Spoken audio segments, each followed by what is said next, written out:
Okay, baby. Sorry, babe. I love I you. love you too, babe. Oh. Okay, baby. Sorry, babe. I love I you. love you too, babe. Oh. This thing kicked me out as soon as I started. It's crazy work. It's crazy work. That crazy work. This thing done kicked me out as soon as I started, yeah.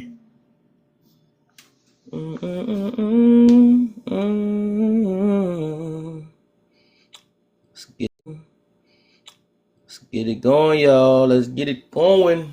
Y'all know the deal. Oh yeah, my food ready.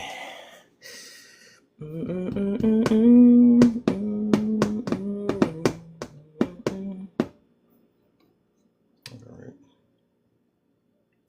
I'll put this phone. Right, that song stuck in my head. Baby. Hey, babe. Right. That song is lit. Yeah. How do you spot a disingenuous person? You're really good at it. You have mastered. You must have come across a lot of disingenuous people. You, sir. The disingenuous spotter.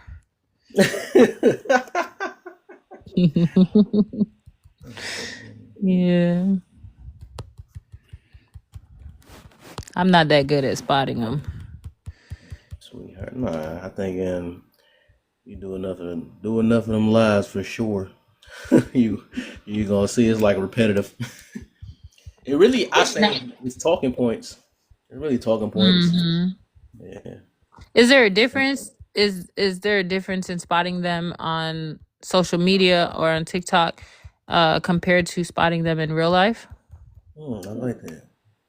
I say no, it's not a difference. No, it's not. Really? Depending on. I Because in think real they be life, more disingenuous online though. Way more online than in person though. But mm, it's well, yeah. the thing is, in real life, I mean, people aren't really asking questions. True. That's true. It takes a lot longer to figure that out. True. That's true. Mm-hmm. That make a lot of sense. I feel you on that. That's a good one. Mm-hmm. Oh, that might be a yeah. You gotta side quest that one again. We gotta get that in there. That's nice. I like that one. Man, that's that two brain power thing, boy. New brain Hey, activate. do that. Don't put us together. That's the worst thing that this world could have did is put us together. Why would you do Mhm. that, world? Right? Yup. That was good. That was good. I liked it, that one. Oh, thank you, thank you. Oh, dang, two people came? Oh no, okay, that was one. Dang. Oh, done came and left. Must have been disingenuous. I'm I'm just playing. Disingenuously left. They're gonna figure me out. Oh I just heard what they said. no. That's funny. Not today. Not today. Mm.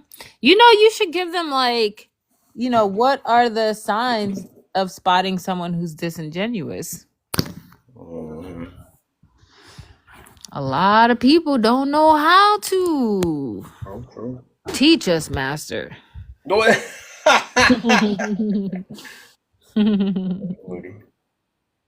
Okay. I'm gonna be tapping the live.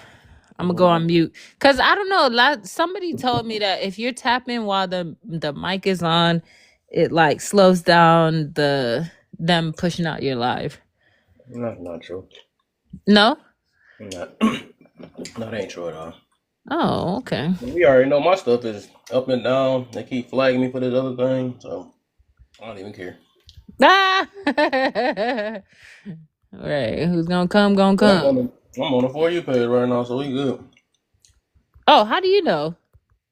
Cause that video going. Oh, okay, got When that you. video going, it's gonna show me on live, Mm. and that's why they be recommending when your stuff trending, you go live.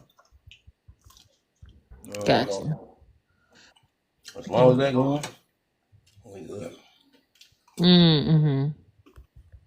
Hmm. Mhm. Can you tell who put on an act versus being genuine? Mm. How can they tell? They're the ones that's being. I can't tell myself. They the actors. I'm gonna act like I can't. They living in La La Land. Mm-hmm. Da-da-da-da-da. Mm-hmm. Right. I'm stuck in my head. Yo, face. Oh, I'm putting myself on mute. Mm-hmm. Had to put it. It's adding up. What that mean? Give me some examples. I say, well, it ain't adding up. Give me an example. Come on up, bro. Y'all can come up. Y'all don't gotta be afraid.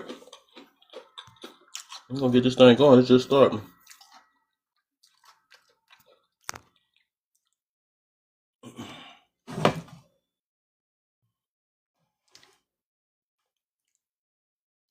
This thing going. Y'all keep on sharing it out. So I guess an example for me, and hello, thank you for walking me up. Hi, Yeah, guys. for sure, for sure. And then it says, how can you spot an indigenous person? When I hear that, that's more like say if they made a comment, right? Like, okay, they wouldn't date a guy that had over 10 body count, right? And but if they say, oh, what if the guy was, the guy of your dreams, he did everything for you, but you found out that he had over 20 people, are you going to drop them or are you going to continue to date them? And if they Mm, say they're going to continue to date them, then that was an indigenous point they made because they wasn't true to what they said because the factors had changed. It doesn't add up. It doesn't make sense. mm. Trying to think. So if you saying basically, it seemed like that they just broke their own boundaries from what I heard on that one. Exactly. Because if you're answering the questions and then you get more information to the question, then technically you didn't answer the question correctly the first time. Mm-hmm. Well, that's like I look at it that I like how you put. So you said basically, when they go against, yeah, I guess we can say that in a way. I guess even in conversation, I think most of the time you can tell based off of Isn't conversation. I'm I gonna think say that. I kind of been on a little few panels, and I would notice I would get irritated with certain individuals because I feel like it's cap. Because people will get on here and say one thing, or to me, they're not experienced in the field that they're talking about because it doesn't make sense. Like one guy, I was on a panel, he was talking about being in a poly relationship or whatever, and but when people were like, well, why don't you get it like certified or like do the real marriage?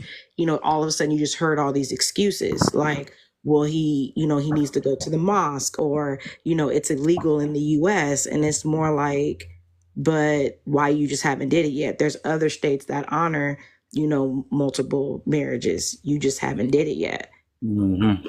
And it was really, as he started talking more, it seemed like the woman that he was involved with, she liked it women because they liked it each other more than they liked it him, that it appeared to be.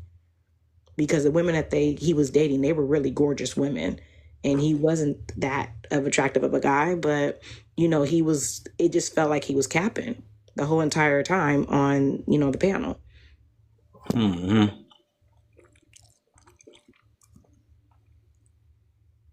I be looking at it like I like that too, because I would say it'd be like a thing that you know that's known for the majority. Like say if like, oh man, a girl be like, nah, I mean I'm good with a a broke dude or something like that or whatever. How you gonna tell me? How you gonna tell me something like that, right?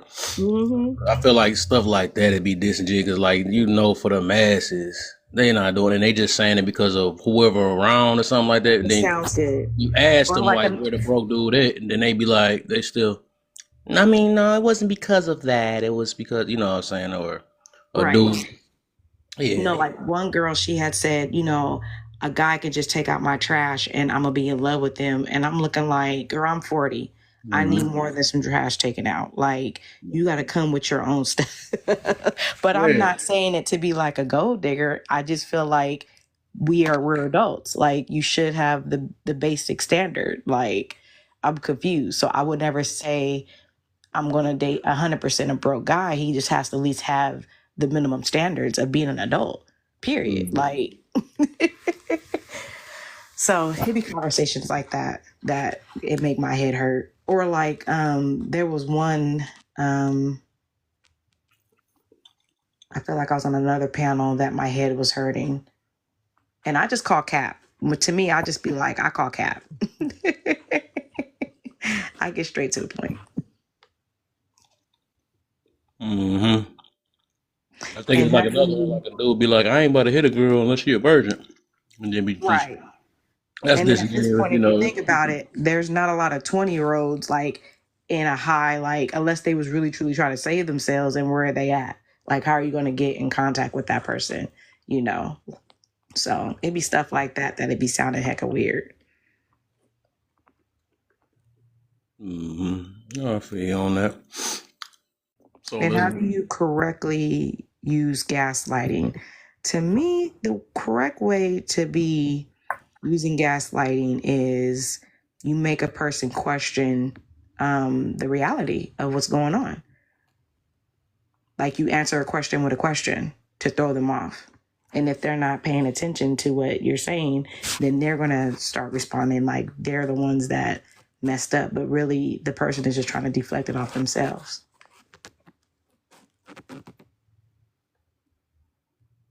Wait, so you give me an example of what you say. Like you said, give me an example of a person. Mm, Give me an okay. example of using gaslighting. Um, okay, let me say, like, okay, did you go out to the club last night? And then the person responds back like, what are you talking about? What club? Why would I go to a club? Knowing that they did go to the club. And then you be like, okay, well, so and so said they seen you at the club. Well, so and so is lying. Like, I wasn't at no club. And then you show up a picture and they're still gonna say that ain't me. Hmm. So what? Okay, okay, okay. So what's the difference between just lying versus gaslighting? You're trying to really deflect from the situation. Because depending on how you look at lying, you can probably lie to spare somebody's feelings, or you don't want to expose yourself. Whereas gaslighting, you're deliberately trying to get the heat off of you. So in that instant, I would just call that. Well, I would call that just lying, right? Because if Mm-hmm. you was the same club things, now say if she was at the club and seen him, and then they left or whatever, and she looking at him like, man, didn't I see you at the club last night? And then he's trying to convince her like, nah, I think you tripping. Ain't nobody was at the club or something like that. Ain't no, it was no club around here. I was listening to music and stuff. I wasn't at no club. So basically, he basically uh he basically trying to convert her or make it seem like it's a manipulation, right? So he making it seem like that she's crazy. And he telling her, no, you didn't see me. That was probably my twin. You know, he's saying any type of thing to make it seem like that she didn't see what she see. You know what I'm saying? So that's where gaslighting come in at, right? Because it's basically like a well, you know you seen it or you heard somebody, and then all of a sudden you gaslighting come in at, right? Because it's basically like a well, you know you seen it or you heard somebody, and then all of a sudden you're trying to convince them that they didn't hear or see what they seen. That's what that is. Mm-hmm. Yeah. So with that, the example you used was basically just a person that was lying that they didn't want to get caught in the. You used was basically just a person that was lying that they didn't want to get caught in the lie type situation. But it could be gaslighting if after they done, say if they're like cheaters or something like that. how they be always like, no, it ain't what you see, it ain't what that was like Or gaslight they to make its it seem like, finest. well, You know did what I'm you go to saying? the club? Were It's you at not the like club? that. You know what I'm saying? Mhm. Do you That's think? just the I was gonna say, do you think that most gaslighters they play on semantics? true. True. Yeah. Mm-hmm. I think 100. Yeah, dang there. Yeah, most definitely. Oh, and then signs of a trigger person is being triggered always bad. Being on these panels, you could tell certain individuals are super scarred, like, especially when it comes to relationships. Because I would be on a panel, like yesterday, I was on a panel, and a guy, very first sentence he said was, brothers, stop dating these sisters and immediately go get you a Latina girl. And nobody, like, what was the point of all of that? Like, but that's where he immediately went to. And then he just kept going on the whole entire night, like, you guys are big, nobody wants you guys, like. And it was like, well, dang, like, what woman came across your life that this is what you got to say now? Like, we don't know you. I will probably never see this person again, and this is my first impression of you. You know what I'm saying? So I feel like there's a lot of triggered people on TikTok. True, true, true. But did he make others triggered by saying that though? I think that was Well, his goal. Well, there was a few women that got triggered by it, but see, because me, I'm not really tripping off what he's saying because how he was looking, I don't even think a black woman would have dated him anyway. Also, So, if he was a decent looking man, you probably would have felt the way. huh? If he was a decent looking man, you would have felt a certain way. I probably still wouldn't have felt no type of way because I feel like you Hmm. can date outside your race, but you shouldn't have to put your own race down to say that's why you're dating outside your race. That's like odd for me. Like who like you, but don't like a person because you dislike a particular race, especially if you come from that race. Hmm. Okay. Okay. Okay. Because I would never argue preference. That's your preference. But if you're spewing it as in, you know, Yeah, you got to down something to uplift you. I never been down there. That's even with religion. I be the same way. Like you ain't got to yeah, down to uplift yours. You know what I'm saying? to me it shouldn't be like that. But I feel like that's how the tone is. And like I said, I don't knock anybody who's with. Treat who love you. You know what I'm saying? It's not my business. It's not I'm not in that relationship, so I'm not gonna comment. I don't know what that couple may go through. So it's not my business. Mm-hmm. Hi, friends. What's Hello, up? hello. I'm good. I'm good.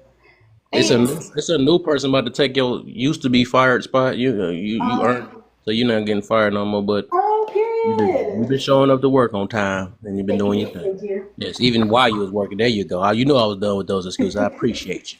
Cause it was Um, one that's one right now that's about to get fired. I forgot I made her a mod. ooh, who is that? What was her name? Aisha. Aisha. Hey, I just came up here to tell y'all to tap the screen because it's glitching when we're in the chat looking. I know why it's glitchy because you got one bar. I see you with one bar. I think we got the answer not that quick. Yeah, that you Oh, do. you know. Oh, I'm getting ready to go to dinner for Yeah, I my appreciate you, graduation Tulip. tomorrow. So if I disappear, that's why.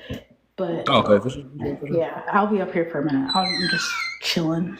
Okay, all okay, right. but it is weird. I started experiencing glitching in like all the Yeah, it been live. like that lately. Yeah, I've been noticing that. So. Yeah, and it's like the only way it doesn't glitch is if I'm on the panel. Yeah, yup. Yeah, or I gotta exit out of like if I got too many tabs, that kind of helps. Yeah. It's because they're trying to shut it down again. but to go off of what Lois saying, you know what do bother me? When they do get with these women and think that they're traditional YT women or Hispanic women, Mm-hmm. and the women show them that they're not. They like the whole Shannon Sharp thing. Mm. The whole thing with Cardi B setting up them dudes. I can't feel bad for y'all when y'all literally are those type of dudes that down downplay your number. Now I get it. Black women statistically our numbers are terrible. I get it.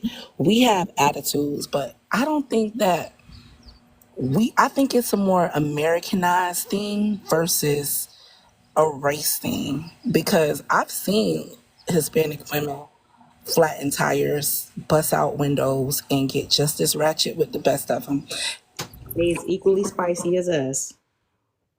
if not worse.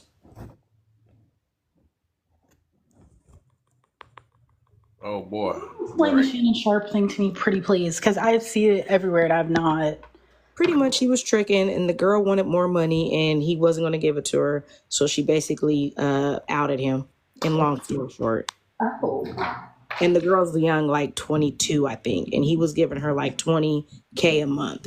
And I guess he got this big deal, and she wanted half of that big deal, and he was like, get the hell up out of here. She must got a neck on her that much. That's crazy. That's, yeah, I've seen it everywhere, but I haven't taken time to At least that's what I got from the take of it, of what happened, because he, and then Monique, because Monique had came on his show and was like, you need to stop messing with these young girls. You need to get a girl that's your age. And now this scandal pretty much happened. So He got too much. I mean, I think he already exposed her, put her back on blast. Cause they've been talking for a couple years and stuff, and about a year or something like that. And also, you see 100. They done slept with each other over 100 times and stuff from what they showed. So I was like, yeah, she wasn't gonna get too far. I think they in on this together or something. And from one point, But he just stepped down from ESPN, right, or something. because of the scandal, because it's so hot right now that he don't want to bring negative attention to ESPN. But did she, when you say exposed, like she accused him of something, or Well, she I guess Shannon was videotaping all the conversations. So there's like vulgar text messages between the two of them. I see. And she did sue him for schmexual help. Like it's bad. So I mean, but I know some people like to trick. That's what you choose to do. But I think you just need to pick a more qualified person that's not going to out you, because I feel like that's the new thing right now. People are outing people instead of just taking the money of what they're getting. Because I mean, 20,000, that's 300K a year. You're making more than most people. I'm keeping my mouth shut. I'm gonna invest that. I'm not gonna be needing more. I'm gonna work within my means. yeah, I don't think he not smart. We know it even started from the beginning. We could tell he knew it was a game. He knew that none of that stuff. He wasn't looking for no quality or nothing. He just whatever can make that Peter feel good. That's all he cared about. So it was obvious it must be something she was doing in that bed that made him pay 20,000 freaking, you said, month or whatever like that. Yeah, so I mean, we already know it's just a transactional thing. It wasn't nothing serious, and I'm pretty sure he's gonna be cool. That's crazy. I keep seeing panels that are all about that, and they're kind of framing it in a way of like, should age gap relationships be a thing? And I'm like, how does one? What are we talking about right now? I think everybody making lies to project what they already had set in their mind already against whatever, so they can. Because that's what people tend to do with anything that's popular. They just want to use certain celebrities and stuff just to push whatever narrative they already had in the back of their mind already. Because like that ain't had nothing to do with that anyway. It ain't had nothing to do with young or not. Like even like you say manipulation, like we know that any age you can manipulate, or it can be black or white. So it really just didn't matter. So it was just people just using certain things to get their point across. That's all it is. Because for me, I would like to reference in regards to age, like a 40-year-old and a 20-year-old is like, I kind of side eye that. But if you're 60 with a 40-year-old, like I wouldn't side eye it, because at least that 40-year-old lived their life. You know what I'm saying? It wouldn't be an odd factor for me if I seen a 40-year-old and a 60-year-old together versus a 20-year-old and a 40-year-old. Yeah, if I at 22 brought home a 44-year-old, I think I wouldn't see tomorrow. It would definitely it would raise red flags, right? My family would be like, what is going on with this? So even though I guess in some cultures or some situations it would be ideal, because the 40-year-old should be stable and he has, all his assets in order, and, the young lady will, be cared for. But I just feel like because she's 20, and if she's around, other youthful people, she's going to want to, wake up one day and try to go live her youthful life that she missed out on because she didn't know what the heck she was doing. It's a risk. to me. All right, all right. So I guess we can get back to the topic though, cause yeah, I do got until about 8 o'clock and I'm off this thing. What up, man? You Yeah, done we can came? go. You're on here till 9:45. Sorry. Nah, I gotta work tomorrow. I've been trying to be on point. My baby get me together. I did it. I did it on time yesterday. But Unc, you there? Yeah, I'm here. There you go. Yep. So, um, I'm 47 years old, and I'm just really jumping on lives and everything. And I've been hearing words like gaslighting. I've been hearing accountability a lot. Disingenuous, triggered. I've been told that I've been triggered, even though I felt like I haven't been triggered. But I really try to find out what all these things mean when people say that I'm giving out these type of attributes and stuff. So, um, but me personally, I look at the facts. Like nobody could tell me something, and I just automatically believe it. Just because you said it, don't mean that it's facts. I would have to confirm that with another source. I would have to check sources, um, and I'm just not quick to just believe things that people say. So if I see a story or a post or something, I try to confirm those things by is three or more people saying the same thing. Uh, Uh-huh. when people say things that I don't agree with, I try not to be passionate about it. Sometimes I can be, and then they say that I'm triggered. Oh, you're triggered, and it seemed like it's kind of manipulation. It's like you want to make me angry. you know, it's like you want me to get angry, but then I try so hard to try not to show my anger or opposition against something, and then when I do that, then you turn around and say that um I don't have no emotional regulations because I don't show my emotions and stuff like that. I'm keeping everything hidden. I'm like, dang, I can't win for losing on social media. you know, it's like everybody got these diagnoses of me, and I'm like, where's all this coming from? So, I mean, that's why I jumped on this live. I'm jumping on this live to get more clarification of gaslighting, triggered, being disingenuous, because, to me, all those things sound negative.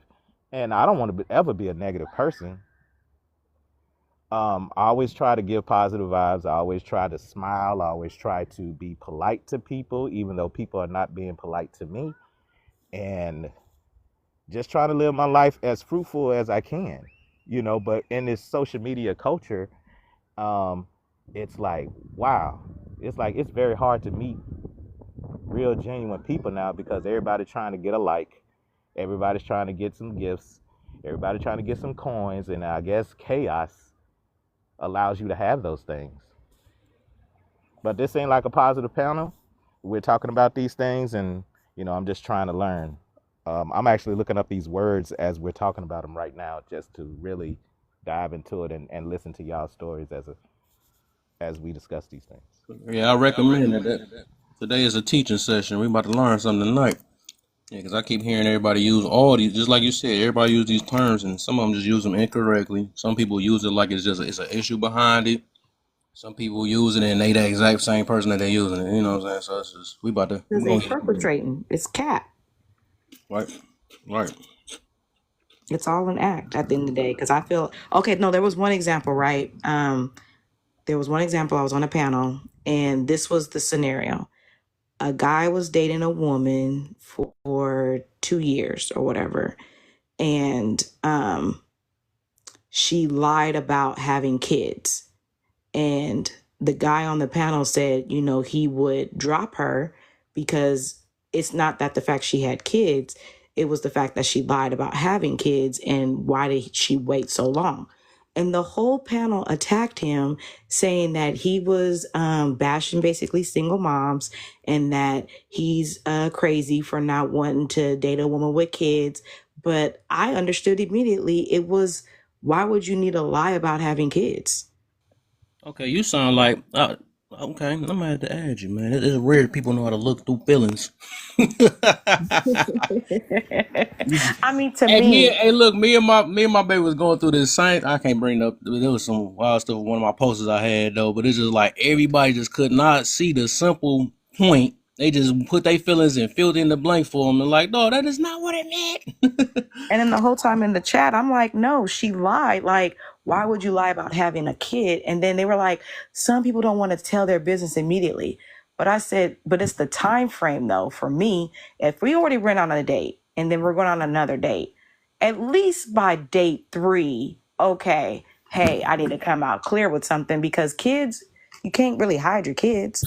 Like, that's Well, odd to me. Like, it's just odd. So, and then they were bashing him for not wanting to quote unquote date somebody with kids. But if that's his preference, if he doesn't have kids, he said he didn't want to, raise a family. That's, a big responsibility. Like they were literally bashing this man for his preference. And I was like, if that's what he doesn't want to do, he's not saying that the woman is bad, but they kept saying she's a good woman. But I was like, how is she a good woman if she lied about having kids? What was the reason to lie? And it was for a long period of time. That's more deceitful than being good. But the whole panel was attacking. Whole panel. And I just was like, I'm living in a twilight zone because I don't get it. yeah, do it. My boy Rob came up here with the nature. I, wa- that boy, right? That boy came up here sounding like one of them Discovery channels and stuff. Boy. Alright, did I hear you? Be one with nature. My bad. I'm on my bicycle and shit outside. I try to Well, mute. I know. Yeah. I ain't want to like, you know what I mean? I hope it's not too bad. Nah, you good, you good. It's funny. I was like, oh man, I can smell the fresh air through the phone off that song. Oh man. We can hear your fan, baby. It sounds like you're outside. Oh, dang, I'm the one outside. Dang. That's because it got hot in here. I had to throw this fan on. Is it good now?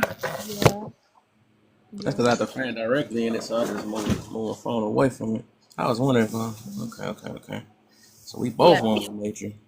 But I got the disingenuous neighbor. Oh, good. right. No, I said Unc brought up a good point about like how people will make you think that you are supposed to be something that you not even feeling. Like literally, like they were saying, like, oh, you're triggered, you're triggered. It's like, wait, why are you saying this? I'm not even triggered. But they trying to manipulate you and make you think you are, or eventually get you to that because they trying to make the situation even worse for entertainment.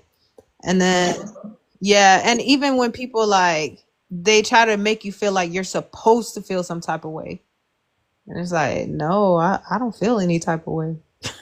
Like, in just observance, I don't come on panels and immediately start bashing men.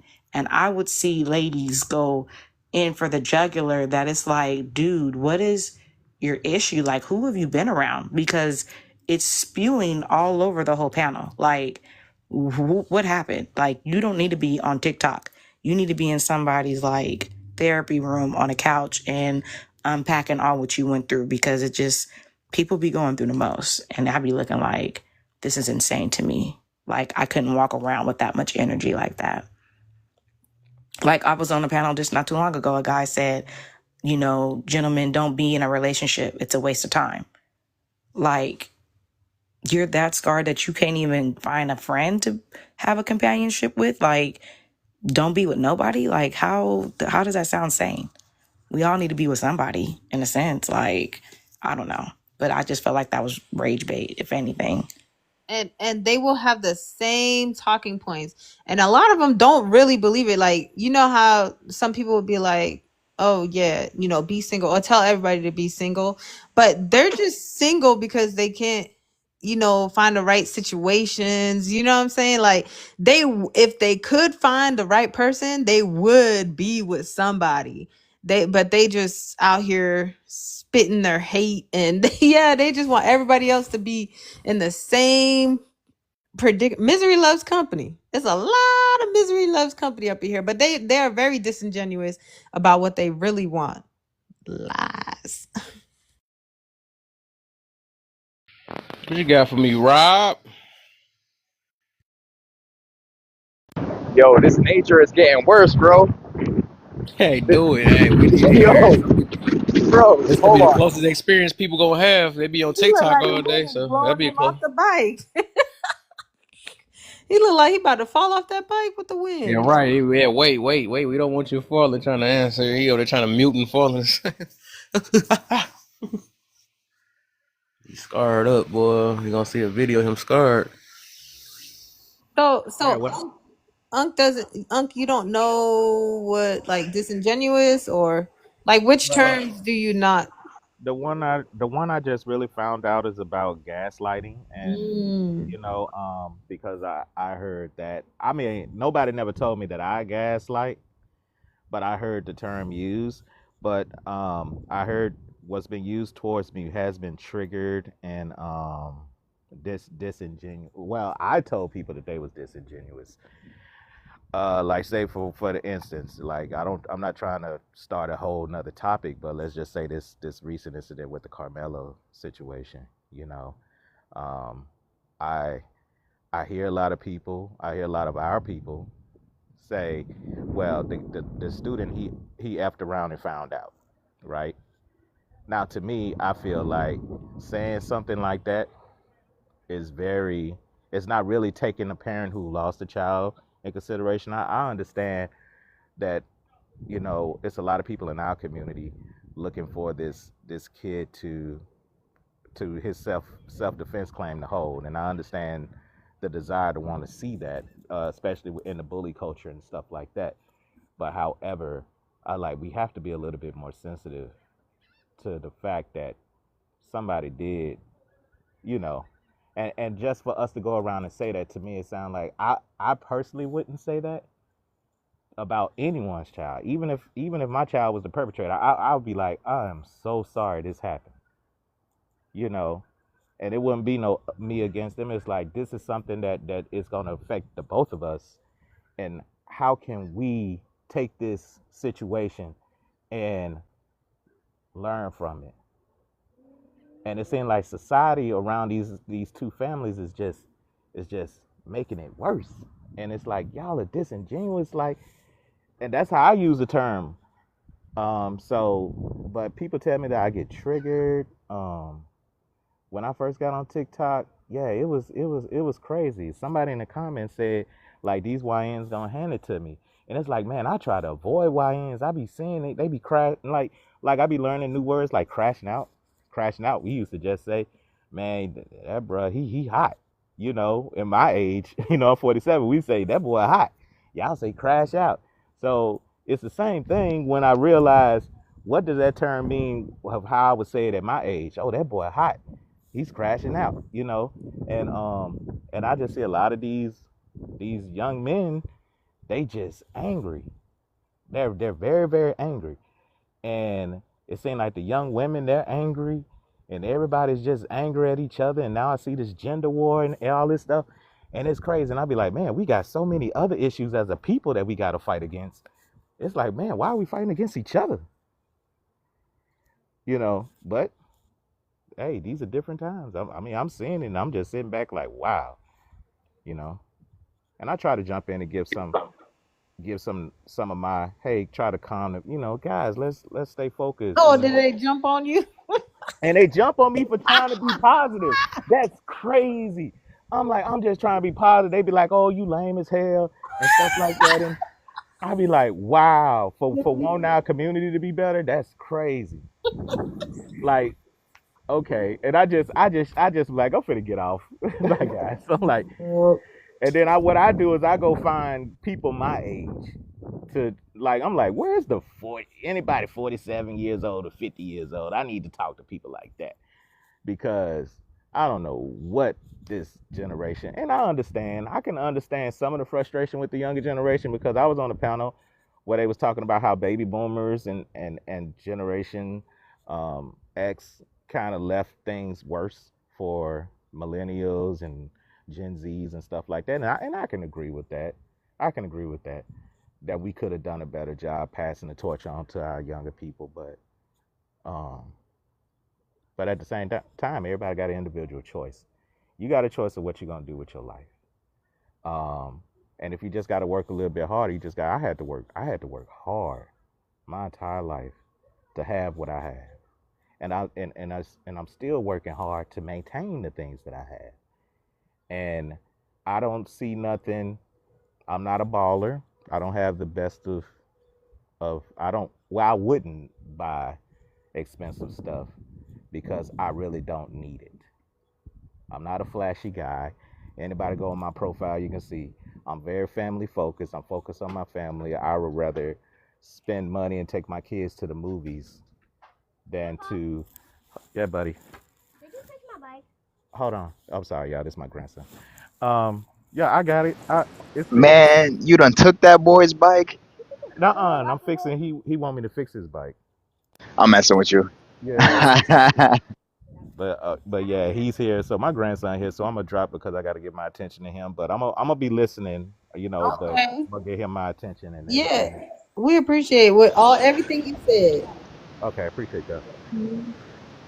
Yeah, Yeah, go I ahead. I just got accused of everything he's saying, man. There's a voice clip from an angry black woman. I gotta let you hear, Rachel. I'm gonna forward it to you. You said what? Recently? About a week ago. Angry black woman, right? Voice. Dang. I'm gonna forward you the voice clip. You're gonna be like, "Dang," because I know You y'all know how might you like. sent me that long ass, bro, Robbie, man. God What's up? dang. I swear your brain be going like 500 miles an hour. How you You, send me that long ass message about bone creatures? yeah, that shit. I didn't Oh even yeah. read it. All I saw was bone creature, and I was like, oh, okay, this is a venting session. 1 second. Another thing that he brought up, okay, what I observed, what I realized is that a lot of young people have made a lot of these negative terms their identity as opposed to recognizing it as a moment. Like when he was saying that back in his days they used to say, oh, that boy is getting hot, or he's hot. That is a temporary feeling, a temporary moment. But a lot of these young kids are identifying themselves as crash outs, and they or that they have anxiety, or they are like everything that they put on themselves becomes their identity, and they don't know how to remove it and understand these are temporary feelings, these are temporary things. And so I've seen so many people just calling themselves crash outs. If you keep calling Hmm. crash out, that's all you gonna be, that's all you want to be. Every time people are going to expect for you to crash out every time, and you're going to expect to live up to that. My baby boy, she's good. I mean, Rachel was so good. Oops. So I wanted to remember what we was talking about the other day though. Remember I was telling you it's kind of something like that. I was talking about labels. Why I tend to stay away from Yeah. labels. Remember that? Yeah, that's kind of the same thing. That's wow. That's crazy. Yeah. I mean, yeah, you're right. Yeah, even the reframing, we get so used to saying things a certain way, we don't realize how it's affecting Mm-hmm. the way we behave, the choices we make. Yeah, I really like how you were like, instead of saying something is difficult, reframe it as something is challenging, because people are up for a challenge. But when you say something is difficult, it just seems impossible, you know? Yeah. Yeah, hard. Yeah. Yeah, but I like that. Um, Dog, y'all don't realize my baby be listening to me, man. I got the best I woman in the do. world. Hey, y'all, it's funny because we. This is so good. This is good. I do. I do. I do. I appreciate it, but Aw. y'all don't realize we got in a big debate off that one. Oh yeah, no, that's so funny, right? We got in a huge debate about it, but it's always respectful, and it's always an honor. It's always, we admire each other. Oh my gosh, Andres. I already know Kev's gonna give me something good, so I'm trying to get to the other side of it, and likewise, I know he knows, uh, he's gonna get something out of it. So we pay close attention. Yep. Yeah. So I definitely got something out of it, even though I was, yeah. But most of the time, though, we literally say the same thing. Even Yeah. though you was triggered, you was gonna say, "Nah, I'm joking. I'm trolling. Oh, I'm oh, trolling. I'm oh, trolling." oh! You almost triggered me.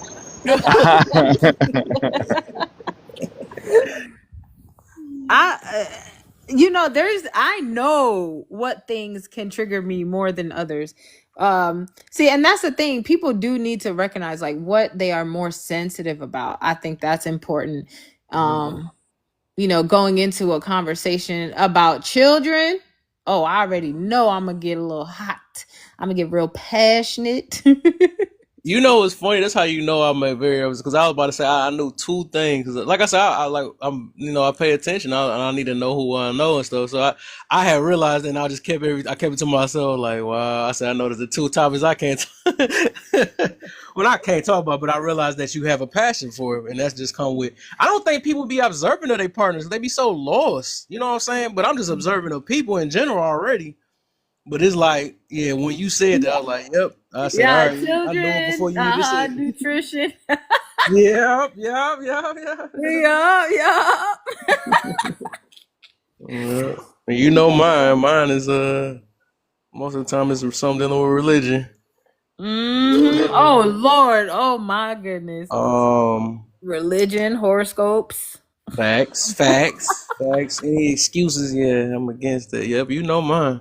And that's what that's we can answer this one though at the bottom though real quick for people up here. But yeah, that's why I'm trying to make the signs of being triggered, right? But then is it a bad thing? Because everybody makes it seem as a bad thing. I don't. It's not a bad thing though. Everybody it depends on what you do with it. Just like I think I got a post I got to do about that though. Damn.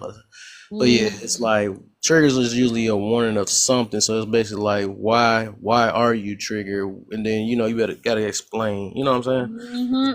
Look, Huntress. Okay, that makes so much sense. That's why you was triggered last That's why night. she left last Yeah, night. she like, There you go. I'm trying to find it. But I like that she was just quiet. Sometimes it's better not to say anything at all. Yeah. Yeah. But yeah, so my triggers, they like I can tell when I'm starting to get hot. Like it starts from the inside. Like my heart starts racing, my chest gets really hot. I start needing to breathe really heavy. Oh, no problem, Lo. Yeah, so when that happens, sorry, I had to mute you, Robbie. Oh, what happened to Huntress? It's all good. Yeah, no. Oh, Huntress tell you what happened. Huntress, come up and tell him what happened. Huntress does not like to be cut off, but that lady was cut. Oh my gosh. But the thing is, like, she was working on it. Sometimes people don't realize their behaviors. Yeah, they don't. She really did, or she knows that's something that she got to work on. But if you allow people to keep doing the same thing, they just gonna keep doing the same thing. So she just kept doing it. And I remember I even told her, I was like, "Hey, can you just let her finish?" Who was that again? I'm trying to think who it was. Oh my goodness. She actually became one of my friends. Well, she friended us. She was in this box. She was in the Aisha? first box down. No, she was under Aisha. She had a strong voice. Oh, not come here, but the other one. You talking about Yes. the yeah. Oh, girl, I remember her. Yeah, you Yeah, talking and about then the yeah. period. Yeah, so when I told her that, she actually felt really bad and she got off the panel. She did. I did notice that. I was like, girl, you don't gotta get off the panel. Keep working on it. If you keep running away, you're never gonna get it right. Like, There you're never you gonna go. There you go. stay Yeah. in it. Mm-hmm. Hey, You got Huntress. it. Listen. Hey guys. There you Huntress is so adorable. I love what she's doing. Oh my God, she's so little. Sorry. I'm a huge fan of you, Huntress. Huge fan. But you seen her page? Yeah, she be out doing her thing for real. You can tell she tiny too. I know. Big Yeah. things come in small packages, guys. I know that's right. I Look know at her that's right. personality like that. She just like so adorable and Yes. and then be tough at the same time. I know. Be preaching. I used to when I was what is that on her what was he on that little what is that other app? Yeah, I used to be trying to like all her stuff when I got see she was preaching and dancing and stuff. Like Yeah. keep going, keep going. Yeah, she definitely gives Sour Patch because like she got a little mean mug to her, but like when she starts talking, it's so sweet. I had nothing sweet to say last night. Right? Like I was over it. Okay, tell us what happened. What happened? So to be fair, it wasn't entirely her fault. It was one of those moments where I knew I had been on a couple panels and that has been happening several times, and she was the last straw for me. So I was like, you know what? Instead of just going off the rails, I'm gonna take a lap. I'm going to go do something else because right now I personally couldn't process it. It wasn't anything that she had done wrong. Well, it was something that she had done wrong, but to the extent of my feelings about it, it wasn't that necessary. So I was just like, yeah, I'm not dealing with it. Both of them were interrupting. They wanted to take the whole show because every time you would talk and every time Kev would talk, they would start talking too, and that was getting under my skin because y'all already know how I feel about that. And then we had our conversation about that, so I was like, let me shut up. You about to bring the shark out. Okay, she was working Bring on that shark out. I I remember when she was I on fan base, she was like, somebody came up here with a shark. I'm like, that's Huntress. Yeah, I keep my shark on.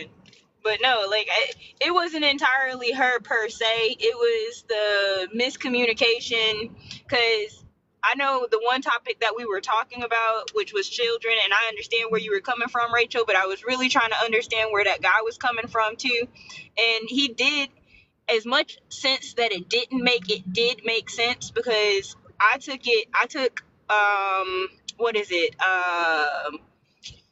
Arranged marriages into consideration. I took the kid portion out of it and I put in arranged marriages because that's not something that normally happens in the United States, but it's something that happens in other cultures. And here in America, we're not okay with that, but other cultures are.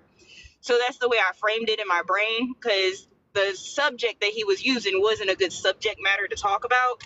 But I understood where he was coming from when he was saying we have to get out of this small United States type of mindset and judge people differently because there are cultural differences in people. And I was trying to talk on that, and old girl got in my ooh.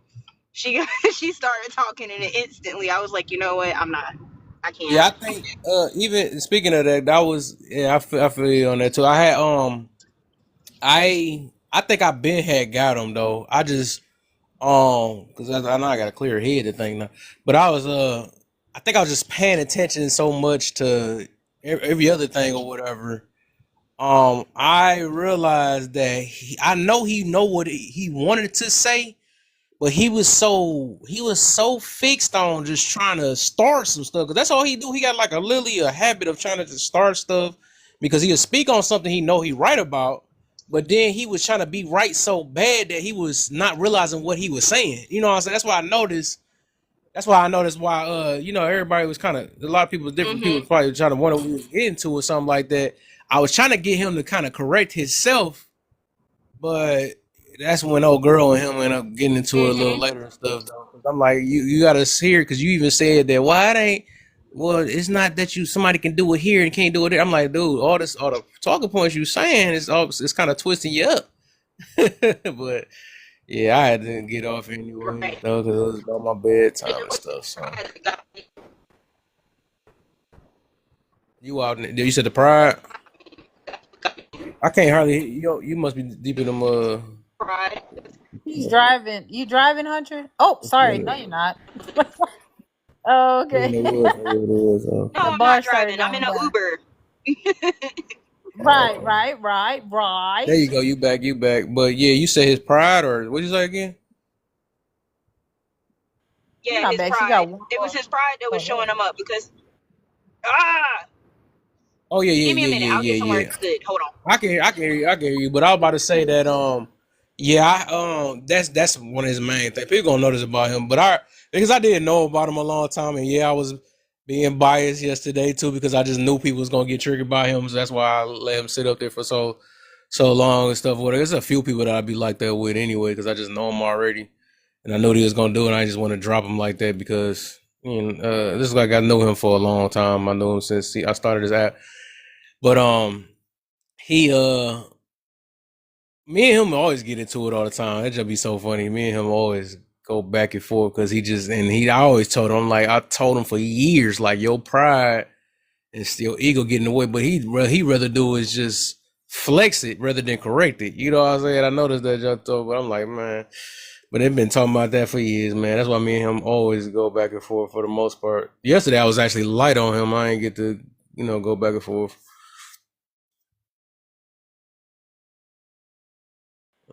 Yeah. Kev says I ain't get to spaz on him the way I wanted to.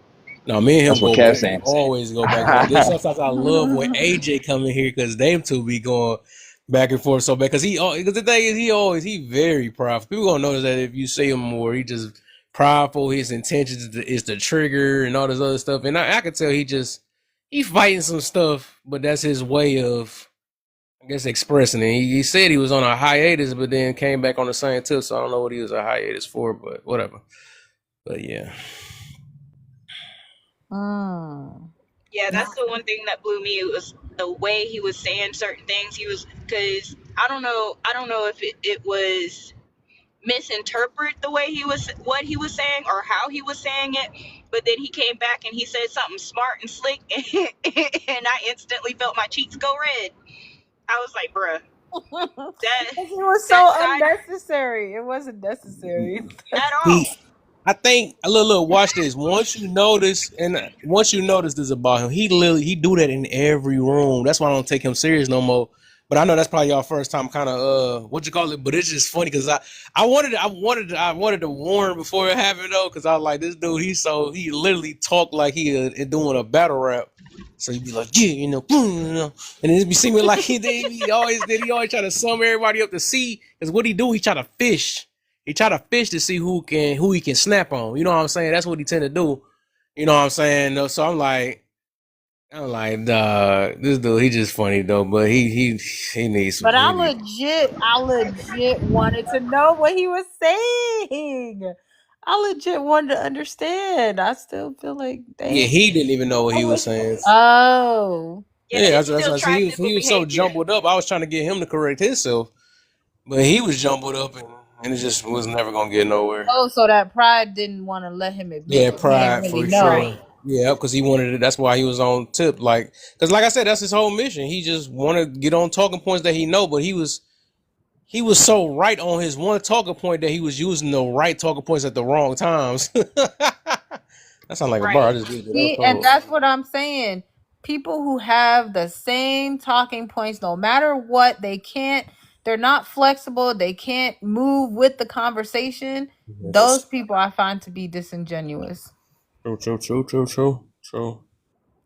Or confuse themselves. I do not disagree there because I'm actually having trouble in another one of my lives because I've spoken on it, and it's just so you guys can relate to this. You know how you hang out with certain people, like everybody has their certain categories in your life, and then when they're living in those categories, you allow them to be who they are, but when it gets a little bit, when your discernment starts going off, the little red flags starting going up in your head, you're kind of like, maybe I should step back. But I tried to do the right thing and tell her, I'm like, hey, the way you're behaving makes all of us women in your room, it makes men think that they can talk to us the way that they're talking to you, and I don't appreciate it. Not being stand. And she was like, well, if he don't pay attention, I don't it's about me from the very beginning. When I confronted her about it, she was just like, well, I don't know. Well, I'm the mama of this house. You just gonna have to deal with it. And I was like, all right, cool. And I just left. I haven't been back since. So it's right now is one of those really hard times for me to fix my emotions to certain things because I guess I'm in a resting season. and I don't want to wrestle anything that I don't have time for. Does that make sense? That makes perfect sense to me. Yeah, I get it. I feel it for Yeah, sure. I mean, it's better that way instead of like bleeding on people and getting mad at people, displaced anger, because that's what everybody's doing. Nobody, because they get the little signs that they need to take a break. God has spoken to them to take a break. Go listen to God. Go sit somewhere. But they refuse to do it, and then that's how they end up, instead of working on what they need to work on, they end up putting it on other people. Oh, uh Agreed. yeah. Kev, remember that guy on Fanbase that he had a profile that looked like Black Jesus. His profile name was Lord, and Right. he got Yeah. upset because people are making a joke about him being Black Jesus. He's like, "Oh, that's actually a picture of me. I look like that. It's not really Black Jesus." Nigga, you know what it looks like. That was 4K of being disingenuous. Yup. That was right there for And my baby 100. called him out. Yep, I was like, hold on, wait, what? Especially then, I really went because he was talking to you too. I was like, oh, now I'm getting on your neck. Right. I just made a joke and he started getting too like mad serious. Like, no, I need to educate people, when people are being ignorant. No, like you're setting people up to say the same thing. So what? So you can talk about your profile? I'm Yep. like, nah, we're not about to center your profile because it sounds like that's what you came here I to do. like how you said that too. Yep, you did say we ain't about to talk about your profile. And then I was saying in the background, I said, oh, okay, you're doing it to provoke. Okay, I get you. Trying to provoke something. I'm like this dude. I'm almost like, this is not your first time hearing this, but now you already knew what you did, and you came with a picture that looked close to that. Out of all the pictures, you could have put your real self on there. You would have put a cartoon in that and play it like you didn't know what responses you was gonna get. Come on, nah, disingenuous. Speaking of, what up, Ziploc Black Bag? Hey, Ziploc. What's up, everybody? I just wanted to say that I think a telltale sign of disingenuousness is speaking in absolutes, because I think it indicates a lack of self-awareness. Fair point. You have an example? Yeah, like saying, if I were to say all blanks are like this, all gay people are whatever, all black people are whatever. You gotta speak in TikTok terms. All what what's the TikTok term for that? Oh, you just came on TikTok? Like you haven't been on here for a while? It's like instead of saying, you say BLK, or you could say Yeah, I wasn't aware. or rainbow community. Yeah. Rainbow. Okay. All right, I'll remember. Flag for everything. But you get the point. Yeah, I do. I just think that that's probably the biggest sign that I've consistently seen that doesn't have any exceptions. Because there's a lot of times when there's a lot of things like defensiveness that a lot of the time indicates disingenuousness, but sometimes on rare occasion it doesn't. But that's the only one that I can think of that pretty much every time I've seen it happening pervasively in a person means that they're not being straight up.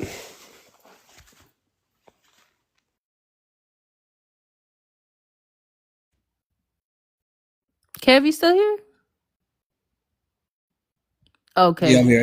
Okay. I had to check on this real quick. Nah. Yeah.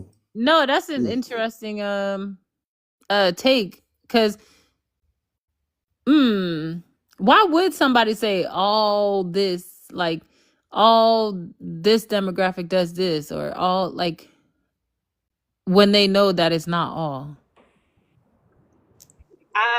In my opinion, usually it's because one, they're uneducated. Two, they haven't been around other people outside of their circular network. They don't try to talk to other people. They stay pretty much to themselves. Listening and seeing what they have on TV and believing it's all factual. There's a lot of things. Hanging out with the same type of person but with a different face repeatedly. I see that. That's what I see mostly with women when they talk about how it's all men. I would rather choose the bear than the man because all men are this way. And I'm sitting here thinking, like, if all men were that way, why do you even venture out your house? Because you're surrounded by men no matter where you go.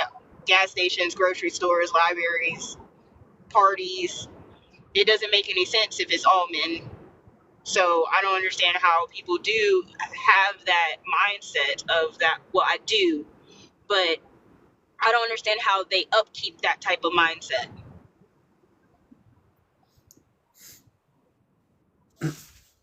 Yeah, me neither. I think they just want to. I think it helps them cope with whatever insecurities or pain they're carrying.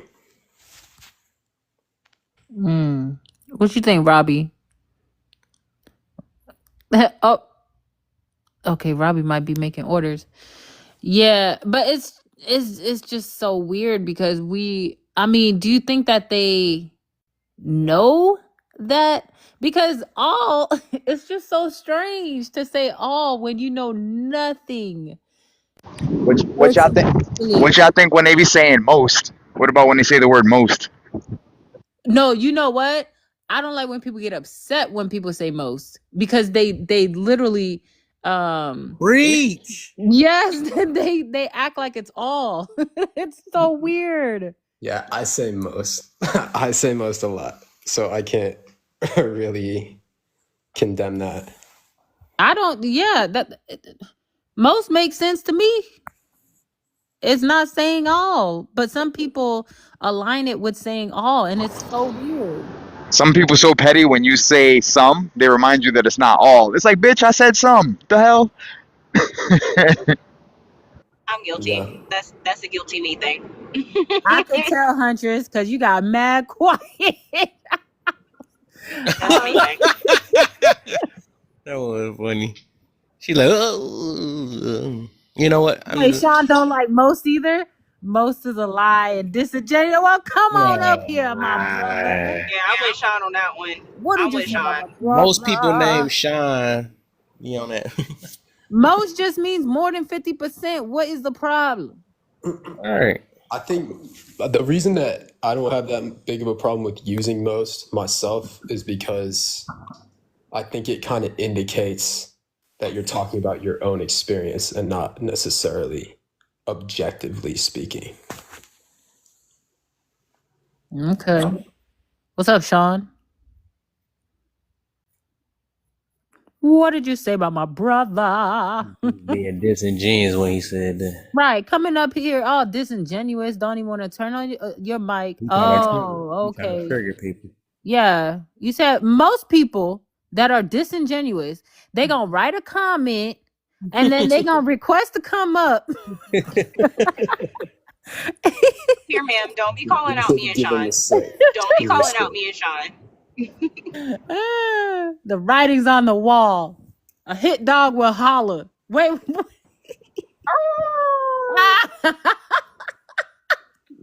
Yeah, I think this is a really cool discussion though, because I feel like I just have this natural intuition that just tells me when somebody's disingenuous. But when people ask like why don't you like that person, I'm not really able to just say because of this. I just have a feeling. And that bothers me that I'm not able to articulate it. That's what I'm talking about. A man with intuition. Thanks. My baby kid don't like that word. It's okay.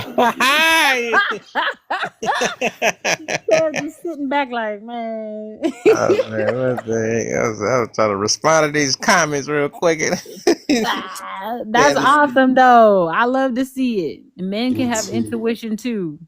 True. And we already confirmed this in the Bible too. So with everything that's in the Bible. Amen, baby. Okay, well, I'm not really into that, but the other stuff for sure. That's why nobody asked you. Right. Okay, well, now you're invalidating my opinion, and that's What was that? Hey, let's look up this signs of being triggered. Yeah, now hold on, Ziploc. Why did you take offense to that? That was just a joke. Okay, well, every joke has like a subtext of truth, right? Okay, what was the truth in it? I think the truth is that the host, Kev, right? He doesn't like what I said. Okay. But then just say I don't like what you said about my book. That's my book. Okay, what's the evidence in that? What evidence did you just get? I don't think that he would have said nobody asked, because that's kind of like a vindictive thing to say. I don't think he would have said that to me if he had no problem with me not believing in Christianity. Can I? Yeah. Can I? Yes. Nice. You always can. Find a word. Find the words. No, I'm just kidding. Go ahead. So I'm going to use you as an example, Zip. And the only reason why I'm using you as an example is because you brought up a thing that us Christians face all the time. Just because we're saying something about something that you said doesn't necessarily mean we don't value you or your opinion as a person. So when we bring up the book, that's something that's very important to us. It's just as important as our family, as our work ethic, and everything else that we have going on in our lives. It's just a part of our living being. That's how we live through this book. The disingenuous part is you are automatically assuming that because he said what he said, that he doesn't regard what you have to say as important. We just have a different viewpoint on how we deal with certain situations. So when you said, or when we were talking about it's in the Bible, it's intuitions in the Bible, and you said, oh, you don't believe in that, that's fine, that's cool, you don't have to believe it. He didn't try to push the religion down your throat. He made a jokey joke. And I understand where you're coming from with your feelings on how you took that information and automatically flipped it to be, well, this guy doesn't like me because I don't believe in the Bible. That's not the case at all. That's your personal feelings about what was said to you. He hasn't once treated you differently than he has treated anybody else on this platform. But so, go ahead. He did though, right? Because he was like, him and Rachel were vibing over what she said about the Bible, and they were laughing. And then I butted in, and then he said nobody asked. So with laughter. Hold on. I want to catch it. Let me catch it. So if I'm living in your perspective right now, the fact that she called out me and Sean for writing in the comments and then coming up on the panel, I should take offense to that as well, correct? No, because she was being overt about her opinion. She was saying, I have a problem with that. I don't like that. She wasn't disguising it as a joke. It was a joke. Yeah, it was. Everybody took it as a joke. That's why you don't see Sean getting upset, nor do you see me getting upset, because she said a hurt dog yelps, and I howled like a dog. So in your perspective, in that instance, I should feel just as hurt as you did about what they said that nobody asked you. We've been clowning on each other this entire time. All of us. I mean, I don't think it was a joke. I think you said it in like a friendly tone because you weren't that angry, but Well, only the person that made the joke can tell you if their intentions was it for it to be a joke. If you take it as otherwise, then I mean that's what it is. You can't change that. But when I said what I said, it was intended as a joke, and they took it as a joke. And now the only thing that I wanted to ask Zip is, could the same be said to you because you actually made it a point to bring out that you don't believe in the Bible? The same as in The same thing that you are holding the host to, as far as like, you know, the fact that he jokingly said that. I guess you you didn't like that he said that, and you found it to be. Did you say you found it to be disingenuous? Yeah, I mean, I Okay. think that So what could the same be said for you in making your point, like make it in a point to let him know that you don't believe in that? Because the comment wasn't directed to anybody. He was just talking, right? So he was just like, well, it's in the Bible anyways.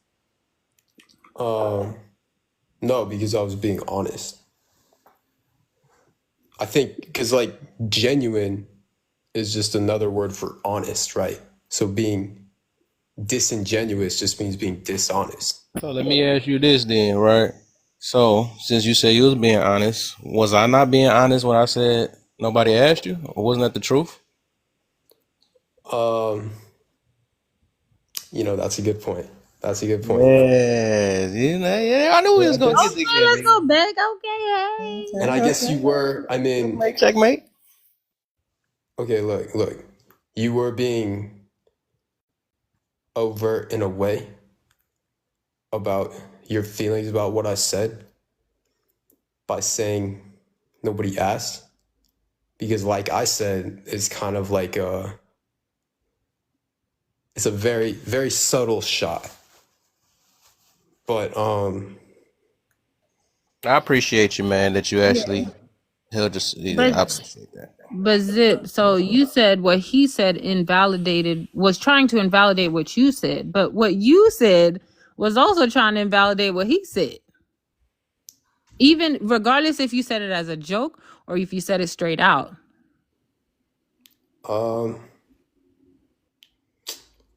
I mean,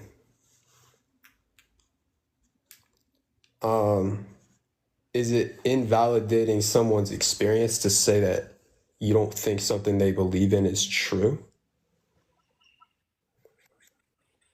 No, it's not, but you're the one that brought it up.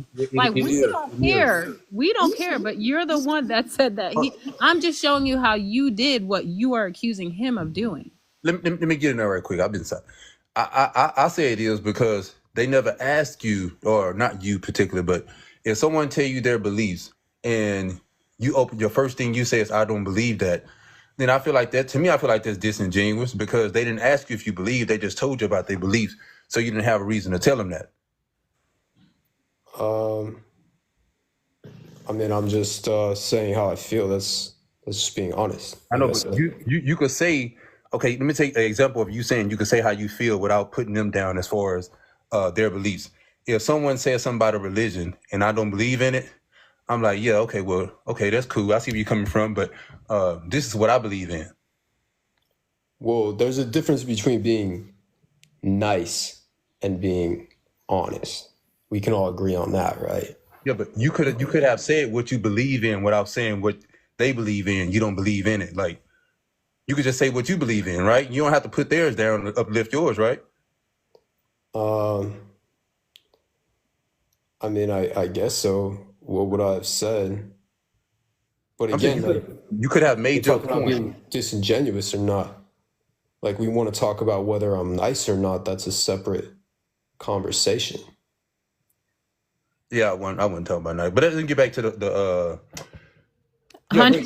yeah. You brought up the reason I don't like most, and I believe most is very disingenuous because okay, I look at most. I won't look at most as all, but I look at most like you a liar. Let me tell you what I mean by that. I don't. If I get on this app and say most women cheat, right? And I don't even know most of the women in my own town. to me, that would be very disingenuous, right? Half of us don't even know most people in our damn family at that. Most men in our family, or women in our family, or women in your town, and men or women in your town. Did you get on this app and say 50 most men do this or most men do that? Where are you getting that from? And then if you go off a study or a statistic, they only grabbing a certain amount of men to do that study on, and then people blanket 1,000,000 men over a 100,000 men study. To me, I feel like that is very disingenuous, and it could be dangerous at the same time. You know what? That's a good point. I actually agree with you now. So what are they being disingenuous about? Because disingenuous means they are pretending. Well, I'm gonna say, okay, well, that's why I say liars. I forget disingenuous. I'm just gonna call you a blatant liar because you know what you're saying. It's not 100% fact of what you're saying. You basically saying it off an assumption, and then assumptions could be also very dangerous. Making assumptions of people could be dangerous in today's time.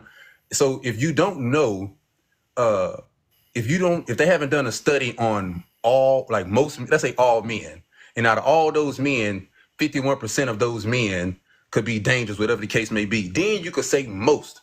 But if they do a study on 1,000 men, you cannot take that study, a study of 3,000 men, then use that to blanket all men or all women. I think that's damn near, to me, that's crazy for people to do that, but people do it all day. What if you say most men or most women I have met or I've been with? That's 100% factual, right? Because that's you saying who you have met. So you have an encounter with these people. That's totally different. I agree with that. Yeah. So what if they say, according to Pew Research? Oh, come on, Rachel. Hey, what? I'm just asking you. Okay, cool. So when you read that study, right, they're going to give you the amount of people that they did the study on. If it ain't, let's say if it's 6 million men in America and they did a study on 100,000 men, do you still think that's how you going to take a minority study and then blanket the majority of men? That's backwards. That goes against everything, right? Sorry, can you repeat that again? I was trying to read kids. Okay, yeah. If you have 600 men in America and you do a study on 100,000 men, out of those 100,000 men, 80% of those men are dangerous, right? You can't take the minority of men, a study you did on a minority of men, and try to blanket all, like, majority of men. Like, that doesn't make any sense at all. Hey, I would say this though. I would say this what I can admit that Sean can't do hardly say no. But I would say he got me together with that a while ago. He was like, he said you can't what do you say? You gotta say basically you don't know. You really don't know, you know what I'm saying? And I was like, yeah, I was thinking about that, and I'm like, if I'm open minded, I'm like, yeah, you're right. So I say, well, even though I said a different term though, but he talking about as in like with what he talking about now, you know, that's why I always be like, yeah, I believe, you know, I believe or I feel that is majority or I feel is. Man, you don't forget shit. Damn, you remember that? Yeah, right. Yeah. I bet you can't remember none of yours. Hey, I can. Hey, you corrected me maybe 3 times. I'd have changed my. Oh, you did say that. You did. You right. 3 times. Yeah. Let me not be disingenuous. Now that was me being disingenuous. You right. Nah, that wasn't disingenuous. You just forgot. That's all. There's a difference. Okay. Oh, see, I appreciate you. See my boy. I appreciate you. You're right. I mean, but when we have these conversations, I mean, what else can we go on? Okay, hold on. This is why I believe what Ziploc said, right? And this is what people take away in these conversations, which I think is the key. When people give their anecdotal experiences, right? I'm okay with that because that's a lived experience that you have been through, and everybody's reality and everybody's world is not the same. So I would like to hear someone anecdotal experiences over hearing about a study because you didn't have no ties to that study. Like nothing about you was in that study. But when you talk about your own anecdotal experiences, we could build off of that. And then we could have conversations based upon what you said about your own life experiences. Yeah, 100%. And the other thing is that people's trauma comes from their personal experiences, and their trauma is what creates their biases and their strong emotions that they latch on to like racism or sexism based on. And if you talk to any like reformed racist or reformed So sexist, that's one of the reasons why. can I just finish up real quick, Huntress? They'll tell you that it was talking to people who were a part of the group that they hated that switched them over. It wasn't like some guy coming in with facts and logic and like some graph and a bunch of statistics. It was just talking to other people. So I agree with Sean 100%. But okay, what happens to people when they do use their anecdotal experiences? People get on them. It's like, oh wow, that's just you. You haven't even gotten out. You don't even know. And then also there are some statistics that are like more. It's not just a survey or whatever. It's like, okay, the CDC. That's like the death certificate. Oh, sorry, the unalive. That goes through like, I mean, you can find out certain things. You know, that would be more accurate than an anecdotal experience. Okay, watch this. This is how. Okay, why even with the anecdotal experiences, right? This is how people sit, and I'm for me personally, I'm aware to how people like manipulate when they have a conversation with people. So I pay attention to this, right? So this is how it works most of the time. If you bring up your anecdotal experiences, right, then people will say, well, they're just your own experiences. Your experiences don't speak for the majority. Oh, you go next, Hunter. I'm gonna go ahead and mute up. And then they'll say your personal anecdotal experiences don't speak for the majority. And then when you bring out a study, so-called study on the majority, then they would question your study. They would question your statistics. Then they would say that you're reading the statistics all wrong. And then they'll go to another one. So it's like you can't win a conversation or have a good faith conversation with people if they want to prove they already have their mind set up on proving that you're wrong and proving that that they're right. Can I go now? Am I Yes, free to go? please. Girl, I Okay. can feel it burning. Go ahead, baby. So I'm with Sean on that one too. And the one case I'm going to bring up that gets brought up a lot is all the grapes that happen. I hate that statistic, and the reason why I hate that statistic is because it does not nullify false claims. And we also know most men, see how I did that, from my lived experience, don't report when something as a woman catcalling, whistling, touching them, or anything of that nature. They don't report it as often as women do, because I feel women feel that they have the legal backing with them, whereas men do not. So I feel like that whole statistic is skewed, along with how you diversify people based on the color of their skin, instead of basing it off of economics.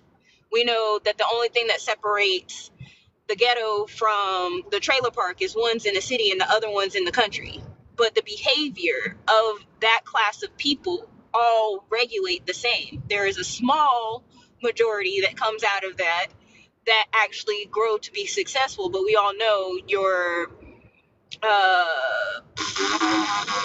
a proximity to certain things will involve your I'm trying to think of this word. Dang it, I waited too long. I had it all cleared out in my head. Now it's too long. Anyway, people that are based in those areas have a certain type of characteristics that they follow through on. And it's not just color based, if that makes sense. That's why those two statistics boils me when people try to bring them up in conversation. But that's all. Now I'm done. I'm over it.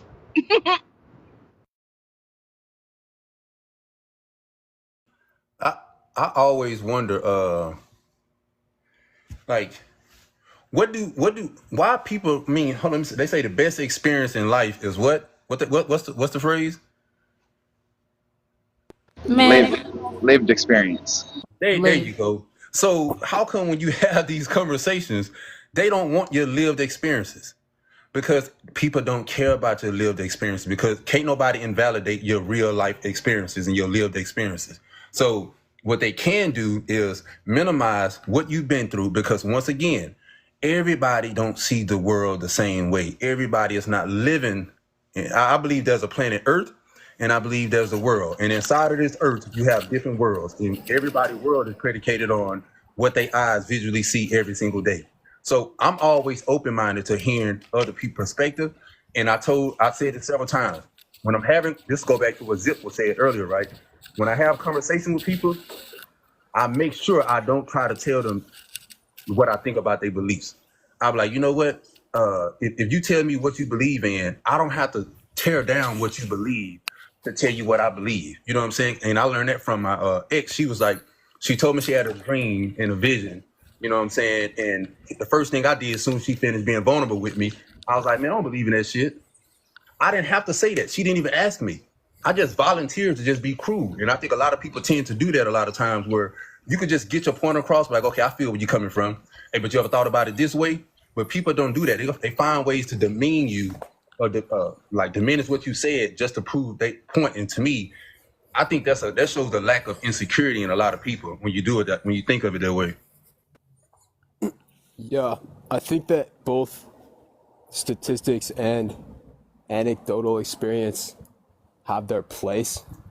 I think that in like a political or a scientific setting, statistics are absolutely necessary, but in like interpersonal conflict,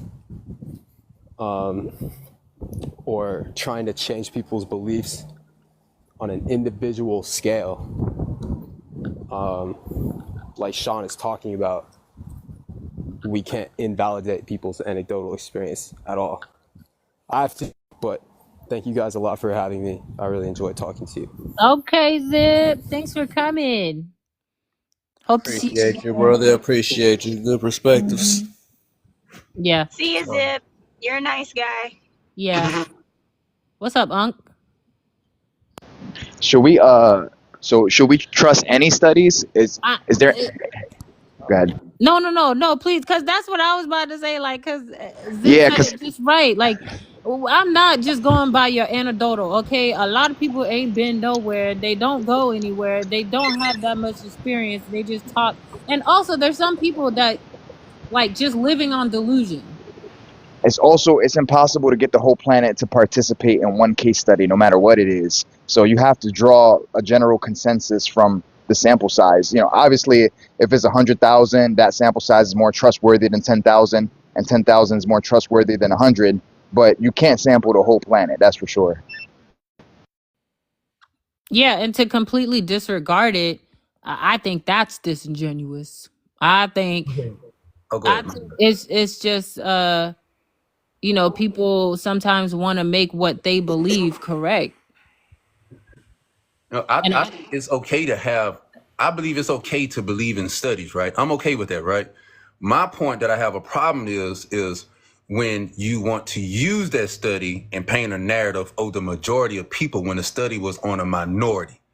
Nowhere in, like, you just do business savvy or whatever the case may be. No one takes the minority of anything and make it a majority. Even when you try to have these conversations on these panels and you try to get up and just say, as a man, you get up there and say you're a good man and you know some good men, they gonna want to hear what majority of good man and you know some good men.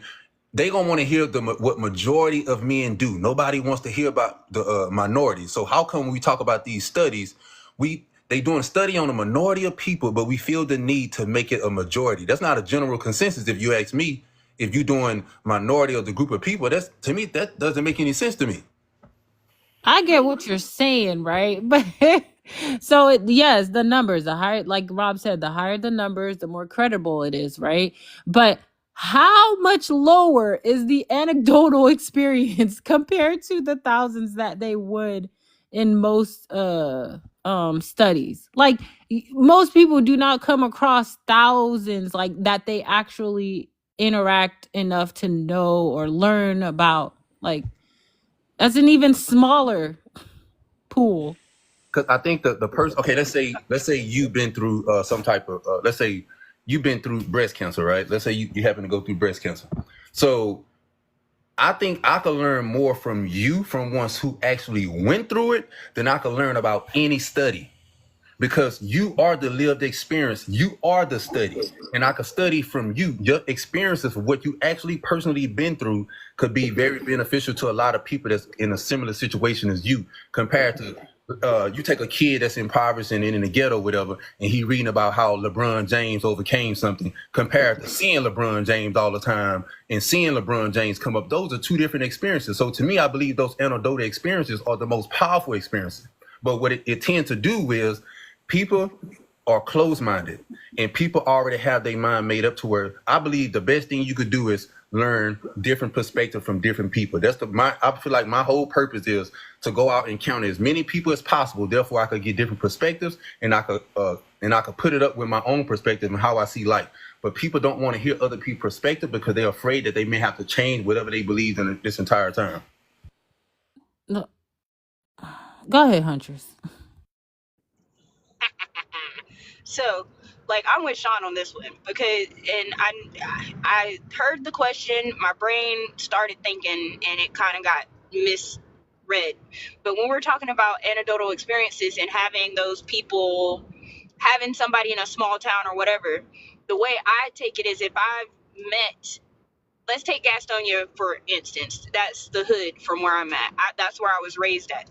Most of the people in that area have the same mentality, right? So I can make a generalized statement from the people that I've ran into at Walmart, the guys that I see with girlfriends, the way they dress and things of nature. I can make a sound decision about them being the way that they are. So when I moved out to where I am now, it was a complete different culture shock because people didn't act the same way that they did in the Gastonia area.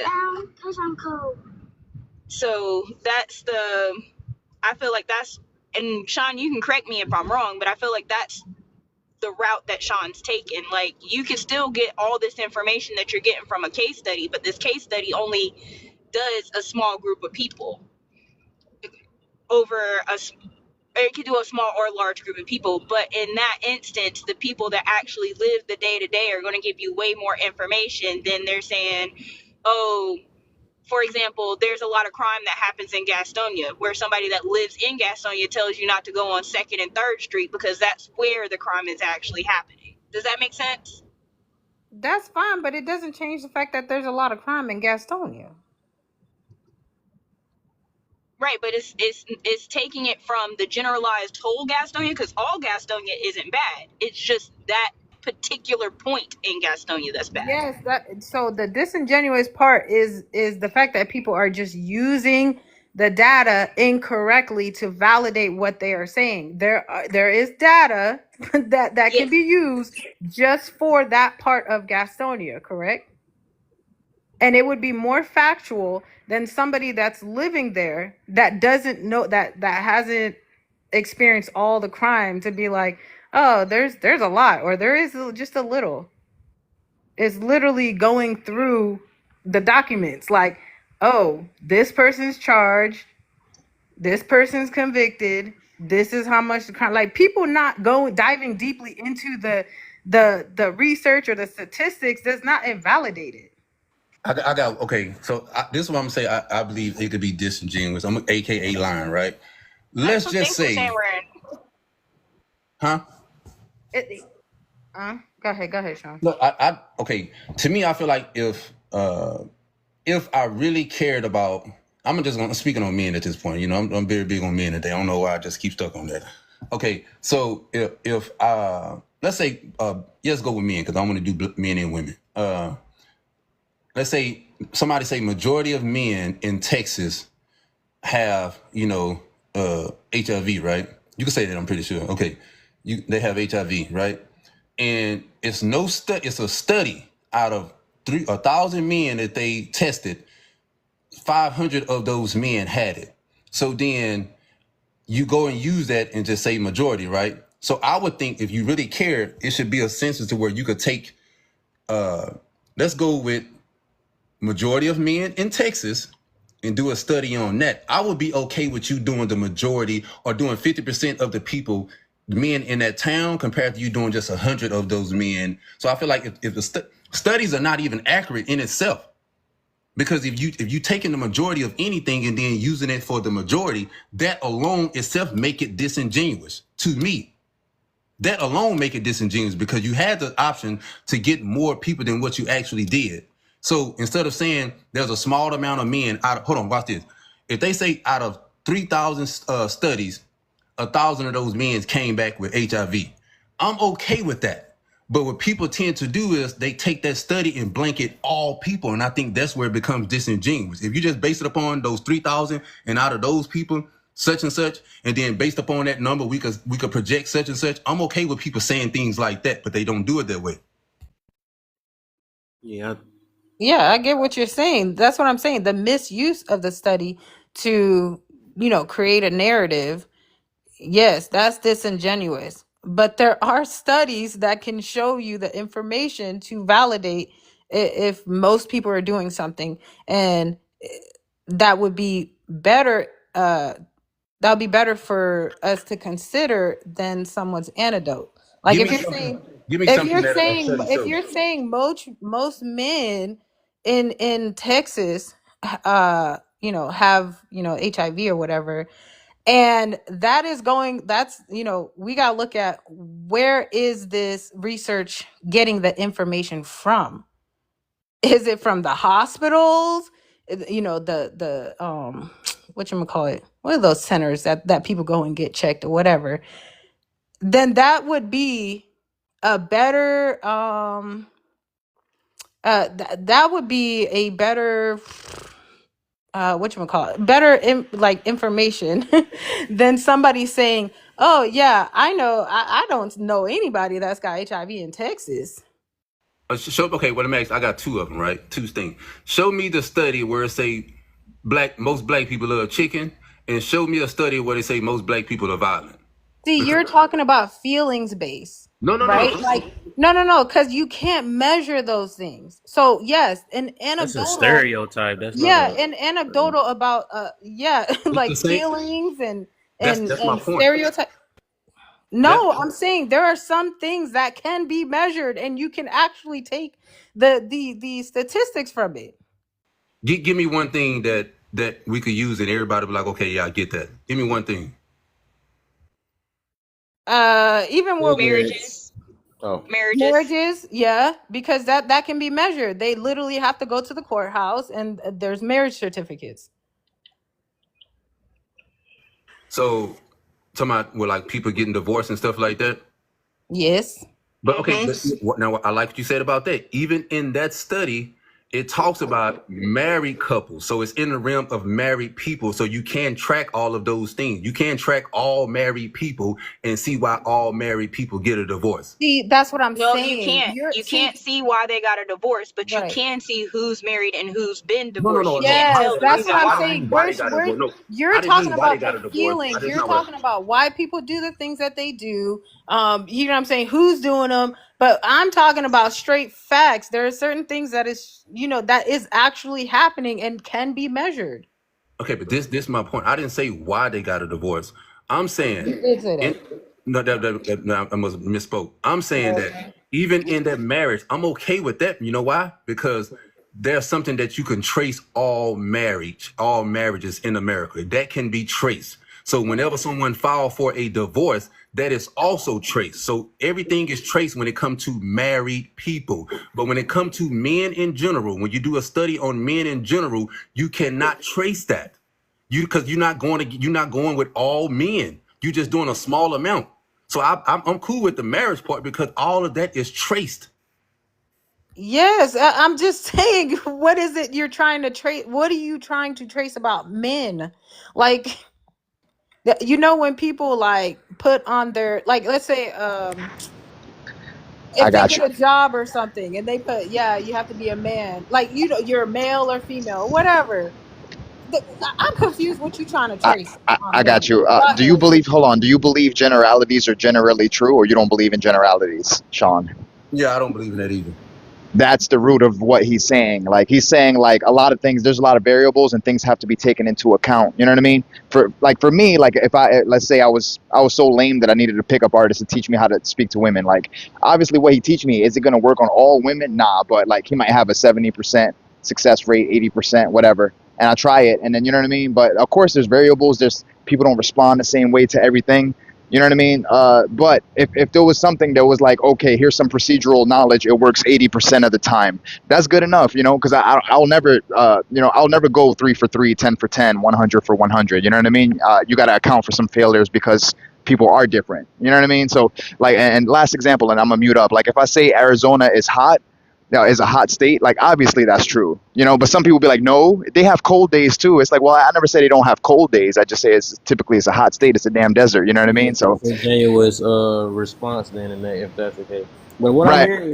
what I'm hearing both of them say, y'all speaking on two different things. Y'all both right on what y'all talking about. I think I see Sean is just countering something that I'm pretty sure everybody else agree with already, and I think what I noticed is she just speaking on like basically just statistics. Even if because the thing is, this is part of life. Literally, I think I made a post about this. Like you can't avoid it. You know, if we listen to, I mean, statistics. That's dang there every day. We go based off of. If they say like most people may get a stop getting a headache with an aspirin or something like that. They not about to keep on talking about that little bit amount, which that's what you talking about, Sean. And people like, oh, a lot of people have got bleeding ulcers and all this stuff with, I say stuff like that. Yeah, I can see people using it, but you could always use statistics to overlook statistics. You know what I'm saying? You got to make sure that you keep looking around because you can't use like in that case anecdotal experiences or whatever. Well, I don't go that much. You're gonna hurt people. You know what I'm saying? You got to go by numbers of what's less likely to happen to a human being and what's not. You know what I'm saying? Just like cigarettes, that they say most people, a lot of people get lung I don't know if I could say that on, but you know what I mean, lung whatever. You gotta go by those. You know what I'm saying? You gonna have what they say the outliers that's gonna every now and then they probably lived all the rest of their life just smoking their lungs out. You know what I'm saying? But and never caught nothing. So that's I think both of what's being said is necessary. I think on your end is basically just in case people want to use stuff like that, like speaking on all black people is this or all black men is stuff like that. That's when you have to uh relook with statistics. You just can't avoid statistics. I don't know if your whole intention was saying avoid statistics. I don't know about that though, but because we can't, just like she was saying, that you like how can you trust anecdotal experiences and everybody got their own thing? Who's to say who's true? It's only true to them, but it ain't true to everybody else. You know what I'm saying? I like. Hold on. I like that last part you just said is just my point exactly, right? Um, okay, let's just like if someone were to bring up like religious talk, right? And let's just say for you personally, Kev, that God done something in your life that no one else would believe, right? And then you come on social media and you express that, right? But you're in a room full of all other Christians, right? And if those Christians have not seen God the way that you have, most people try to say that you're bullshit, or they'll try to damn near say the devil done bless your ass instead of, you know what I'm saying, God doing a favor in your life. How can someone invalidate your own personal experiences outside of what most people experiences when it comes to God? Like, I feel like Yeah. it to me, I feel like that is the best. And I That's feel like, go ahead. Now I'm about to say that's kind of different. I can care less. I tell people you can believe what you want to believe, but this what I wouldn't do though. I wouldn't use that and say that everybody. What was your example you used? Dang, I forgot you said. I wouldn't say everybody God speaks in this way. I can't use that. I can't use my personal thing and then say this because God speaks multiple different ways. So I could get why you saying some people may believe or not, but that's up to them. Like we got the choice to believe, and I can't take that to heart because somebody be like, I don't believe it. That's cool. You know what I'm saying? Because I got a story now. I'll be barely telling people every now and then because I said that something saved me in the pool a while ago, but I know not many people gonna believe me. You know what I'm saying? Because I literally when I was a child, but that's a whole other thing though. I like floated. I was like, I could not explain to this day what happened.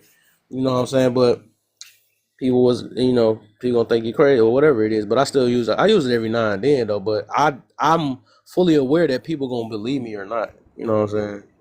So I got a statistic that'll kind of ravel this thing a little bit. not the actual statistic, but I do know that statistic states that men are most aggressive, like we talked about last night, right? The one thing that the statistics do not portray is why that person was violent.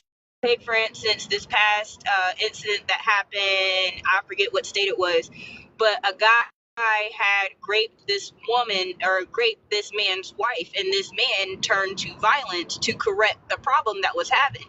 This man's violence is now going to show up that he's on the violence men because they're not going to say what action he had. Does that make sense? Like so I understand where everybody's coming from. I agree with Rachel. Statistics are needed, but I also agree with Sean that you have to look at the individual portions of it.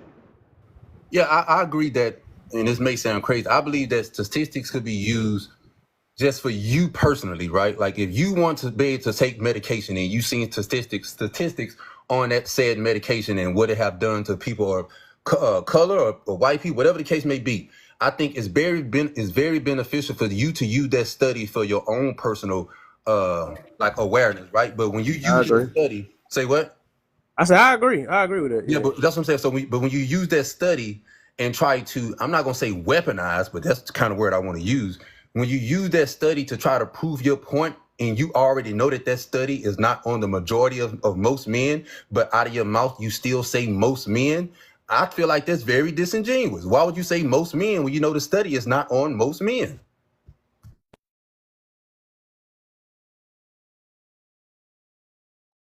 Right. So that's why I go back to the statistic is not the issue. It's the person using the statistic to validate something that they probably know to be false, but they just want to push out their own narrative. I agree with that part. How you said that part, yeah. But I thought we was talking about when people be using statistics all the time to try to prove a point. And they be like, most men, most this. I feel like that's wrong. I feel like you should just use that for your own personal knowledge, as far as like, okay, I'm gonna buy this or I shouldn't buy that. That's okay to use it then. But to get on this app and project a lot of things on a lot of different people, that's when we see it all the time. I'm pretty sure y'all be in these panels where if people want to talk about the bad of men, they will use a statistic. If a man want to talk bad about women, they'll use statistics, right? And then when you use those things and other people don't like what you use it, then they're going to question where you get it from. Is it a .com? Is it a .org? Like, then next thing you know, nobody really care about nothing. Now everybody's statistic is not credible. Now, when you do cite your source, then they're going to know about that source. Well, that source, like, it's a never ending goddamn cycle when it comes to those statistics, period. Well, statistically, I see you struggling with that word statistic. Wow. Hey, I got I got some words too. I'll be having a hard time. I'll be having some words too. All right, Huntress. All right, sis. All right. Hey, I might be on later tonight, but we'll see. Bye, guys. I'm about to be on Lily in an hour. Hey, I gotta go to bed feel early like today. that stops the conversation, though, Kev, if I'm being honest. I feel like that stops the conversation when people start bringing up statistics. To me, it'll stop it for me, because I'll be like, damn, okay, why you bringing up that? But the first thing I think about when you say most and a statistic is not on most, I'm gonna wonder, like, man, where they coming from? Why they using that? Like, what is the purpose of them saying that when they know damn well what they said is not even true in the beginning, right off the rip? okay, so what do you want them to say? Many men, many men, many men. There's this study there's this study that it was a study on 3,000 men, and out of those men, use the study properly, like the study was studied. Use it the right way. Correct. But here's the thing. On these apps, people are going to be disingenuous. They're gonna lie. Even their anecdotal experiences are lies. Now, one thing about statistics that you can do is you can actually follow up on a statistic and actually go and look it up yourself to see if what that person was saying is correct. And you can actually go and look up multiple statistics. You can verify it for yourself. But when somebody is using anecdotal, there are so many people on here lying. So watch this. Okay, watch this. Let's trace that, right? Let's say I said something, right? No, let's say you told me something, and then I go look up what you said, and I find out it to be factually, right? Like you was honest. But that could still lead me to a damn lie. Just because I researched it and you showed that you knew what you was talking about, it doesn't mean that what you was talking about is still not a lie. So we can No, assume. I'm saying we you can assume that people are lying. I don't know if someone is lying. I can't prove that they're lying. Right. We don't know those things, but we quick to Yeah, say it's those called things. critical thinking skills. Look, Nah, you you can't assume you have somebody wrong. more. You are able to measure things a little bit more by actually like using all of your resources. What I'm saying is, do not limit yourself to only using anecdotal research or perceptions for the truth. Use other resources. Use as many resources as you can to critically think and find the truth. Okay, Huh? let me tell you. Okay, see, Oh, let I me, want to hear from Ego too. Hey, Ego. yeah, But go let me ahead. tell you why. And I'm in with this. Once again, this is where, like, okay, when people go to go to therapy, right? One thing they are very big on, the foundation of you starting to heal and repair is using your own anecdotal experiences. That's what they build on. They build off of that initially. That's the first thing they build on is your lived experiences and how did you come to the way that you are right now? How do you think the way that you think? They don't use no outside things before then. They build on top of your own anecdotal experiences. So to me, I feel like the beginning of healing, as far as when people go to therapy, they start with your own anecdotal experiences, then they build on top of that.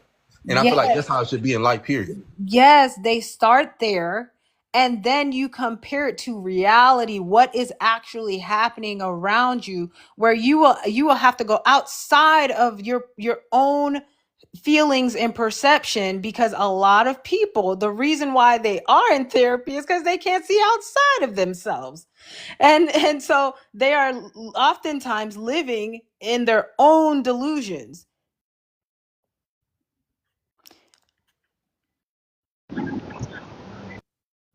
Hey,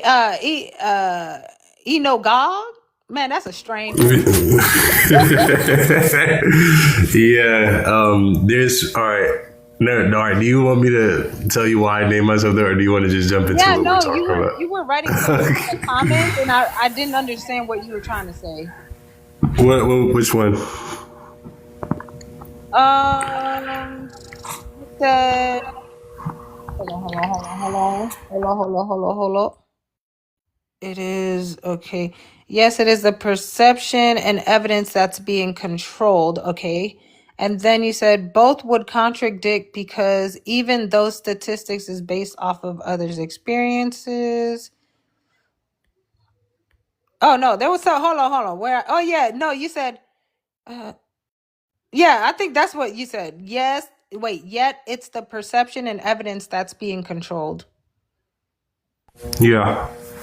I mean, think about it. Like, for instance, I actually have a personal experience with this. So, Noah's Ark is made out of gopher wood, right? That's what it says in the Bible, and based on the story of Noah's Ark and whatnot. I searched up where is that wood found. It says you can't really find it today. It's nowhere to be found or whatever. Then I searched up is gopher wood inside of Florida, like the tree, because it's a tree. It says, yes, gopher wood is indigenous to Florida. And I'm like, you just told me. Because it also said that many professionals or whatever, they couldn't find, like, it was just something from like way long ago. It's not really here. But then when I gave it its own location and said where it's at, it told me something completely different.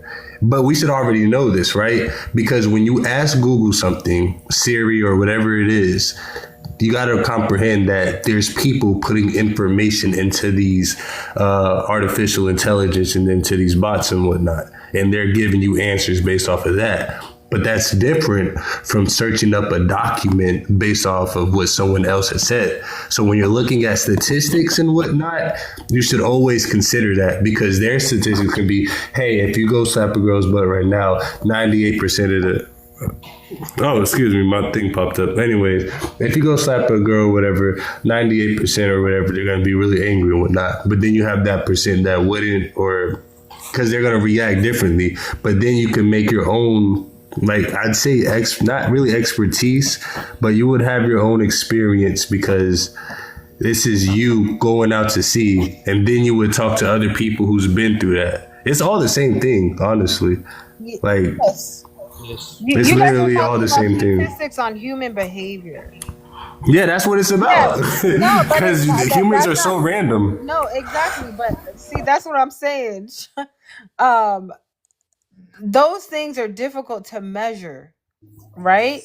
What I'm saying is like even Sean, right? When we were talking about how there is this perception that black men do not marry black women, and that is a lie, right? But if we just went by everyone's lived experience, we would hear on this app that, and we would perceive it to be the truth.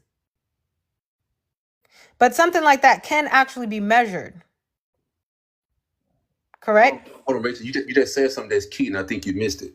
You said if we were to go off everybody lived experiences, then you say that like it'd be factual, right? No, Yes. it would be false. That's No, what no, I no. said. It would be factual to that person. That's what I'm saying. But it would be a false representation of reality. No, but okay. How? If they're living in it and they're doing it, Yeah, and that's it's what I'm saying. It's succeeded. not a false reality. No, wait. Did y'all miss what I said? I'm confused. Like, did y'all? May you repeat yourself, please? Okay, I said the narrative, right, is that black men are not marrying black women. They are marrying outside of their race. Majority.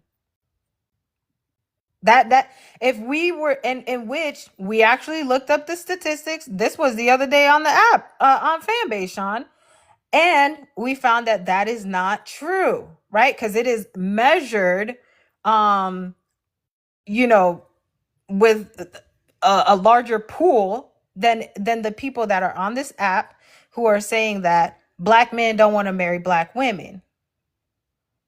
The only thing they can prove that it's factual is the high earning black men typically marry outside of their race, because once again, Wait, why are you moving the? No. I was just adding on top of it. I ain't trying to Well, change the narrative. I was just adding on top of don't add. Just tell me I'm correct. Okay, and then add. You I are told you that correct. yesterday. Thank you. Hold on. I told you that yesterday. But We had this that's no, I conversation. know, but We did. I'm just trying to prove how certain things you cannot just take people's anecdotal experience. Okay, you know, hold on. Now, okay. I still believe you can. Let me tell you why. But yeah, me too. I'm not gonna lie, I really do. Because you got so many perspectives. There's so many different equations to get to an answer. Hold on real quick. I thought she said certain people. For what? For I thought she said. Hold on. She said certain people you can't take, right? I gotta ask y'all something real quick. Oh yeah, I There's- suppose so. Before you ask, let me get Yes. this out You got so they listening. She said certain people, right? Yes. Y'all heard? I thought y'all heard that, right? Y'all heard that, right? Yeah, sir. As far So as how is those that who not? like How lie is that and not right? whatnot. Just like certain statistics you can't listen to either. I mean, it's no different. Like y'all literally saying the same thing. It's like y'all. Yeah, no, I agree. I told her we she was all correct. agree on the same thing. We probably heard it different. Like I don't know, maybe I heard Yeah, it because y'all in differently than the defense, y'all first speaking in time. defense, but everybody up here, as I'm just sitting here listening to y'all, agree on the same thing. It's funny. But all right, so look. It is. I'm not gonna lie. It actually is. So, but what she was saying, when you're looking at statistics and whatnot, and like let's say somebody's anecdotal. This is my first time hearing that word. I'm not gonna lie, so I'm gonna try to use it properly. Someone's anecdotal experience is that most black men do not marry inside the race. She goes search it up. It says they do. Oh yeah. Go ahead. Yeah, they're not marrying inside their race and whatnot, but she goes, looks it up, and the statistic shows that they do. And it's like, okay, well, you're wrong because this says that. But then because that person was speaking on their experience. However, that person probably, it's weird. It really depends what group you're a part of. Because then they cannot say most. They But if that's what they're surrounded by, if that is what they're surrounded by, and they see the trend, because there are a lot of. They can say how they feel, but it's not like that is something that can actually be measured. You're just gonna let people live in their delusions, like. I mean, we're calling men women today. No, and that's the problem. It get like that. It get like that. All That's the problem. That's how people stay in their delusions. Is they just go based off of what they see, their lived experience. They don't step outside of themselves. Self-awareness is very important.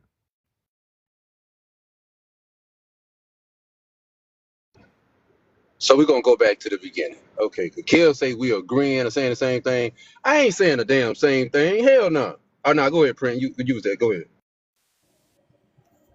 All right, so what I see is the division between the two ideas here is that the word anecdotal is in its simplest understanding is the singular version of the word data.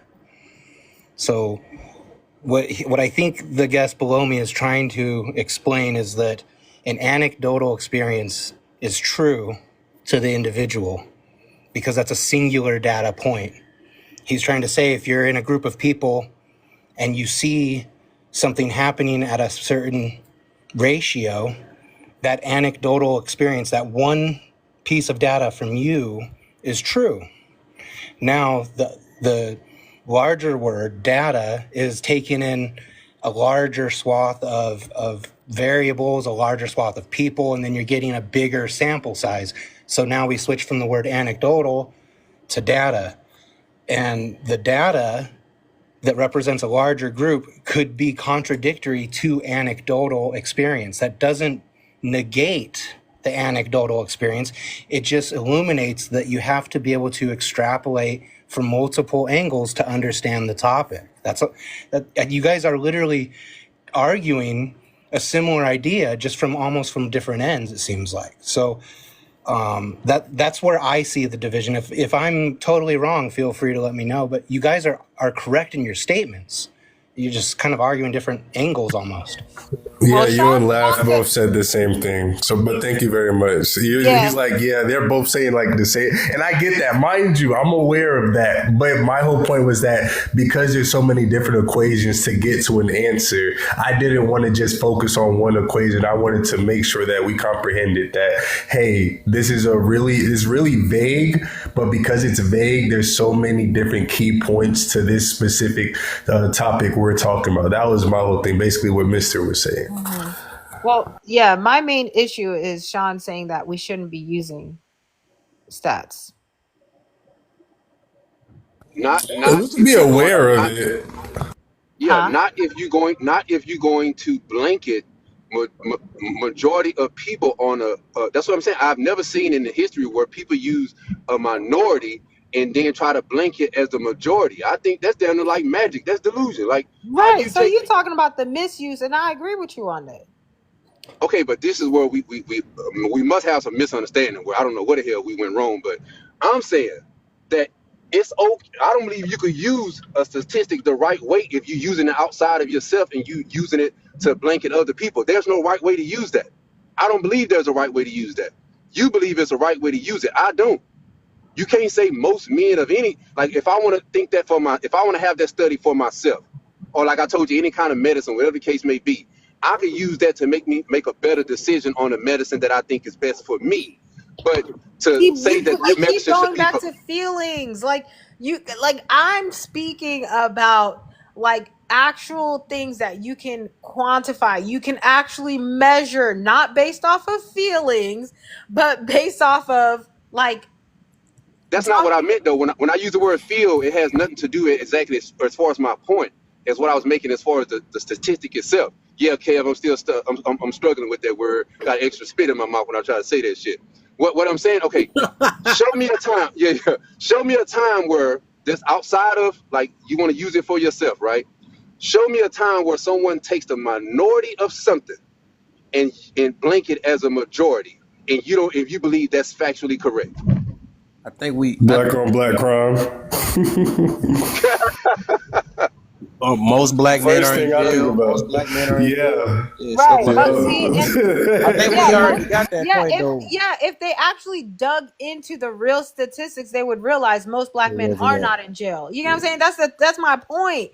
I People think are we not. been. I think I don't. I be Yeah. feeling like sometimes Sean be knowing we done made that point already. I think he just like doing I this don't, stuff Kev. I because we don't. been said it a long time ago. Like we agree with you. I don't get it. Then you go back after we say like try to agree with us. Then you like no, agree with me He's again. here. He's No, here it's for the not. specifics. Okay, Yeah, no, I respect it. He's here for the specifics, and I respect Yeah, that. yeah, we already. Kev. But the No, thing I'm is, we very. already answered it. He said the It, same thing that I heard when we first started. yeah, I didn't hear But no. their Yeah, I don't. disagreement is basically It's not a when disagreement. she says feels, and I kind of disagree with her on this point too. I'm not gonna lie, only because feelings in itself is an indication. Like your body, if you treat your body the proper way, it'll tell you what products you're not allowed to have. But What there's did I certain say other about people. feels? What did No, I because say? you're saying that Uh-huh. is not. It shouldn't be applied because either Absolutely just not. feeling. It's That's not not what I facts. said. Nope.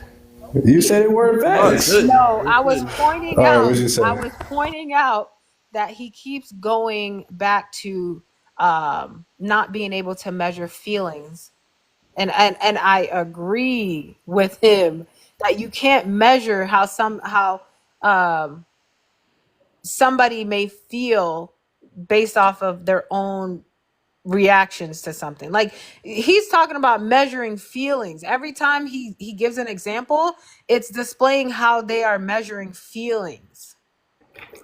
No. I disagree. I disagree. But yeah, Yeah, I you're disagree. Because I'm not trying to measure. I'm not the trying to measure example you feelings. use He every not time you saying gave you an doing it. example. Every example I've heard, like I've never, like every time I gave an example of like things that didn't include feelings, you would go back to give an example of feelings. Okay. Because I'm So talking like you this. are going against the feelings. Exactly. No, What he's I'm not saying doing. no. He was hold No, up, I'm hold up. No, he sorry. said. what? I think y'all mixing it up. He was saying the examples he was using, which we agree with, is they using feelings based type things to make it a stat, which we Yeah, agree with him. He not saying he's using feelings, That's not what I'm which saying either. you just said. No, he I think you really purposely. No, I think you did. purposely No, disagree. no, You no. just Nevertheless, you I Y'all, just agree literally with that. you just Nevertheless, I literally agree. said that using an example. I said like all black men in jail. So some people feel like majority of black men is in jail. Then we use the statistic and we said that was a minority, right? We all agree with that. We use a statistic, but we really look at it, it ain't that many that's in jail for real. okay. But What I say that we're not saying the same thing is because man, I'm very detailed when I say certain stuff. So I know what I'm talking about. What I'm saying is you take what the last thing I said and you negate the other things I said prior to that, and then you make your talking point on the last thing I said, and forgetting about when I keep saying the minority of something, and who then did? using it as a blanket. Everyone who's saying that we like y'all saying the same thing. No, we not. I'm not disagreeing. Just disagree. What my point is, forget the feelings. That's the last thing I said. But the things I You said right. prior to that, no one is talking about. You can't Right. take the minority of anything and blanket the majority. You That's right. my We not saying the same thing. I forgot. It's just you don't want to agree, but I think we agree with you a long time ago. So you're right. I was trying to make you at least feel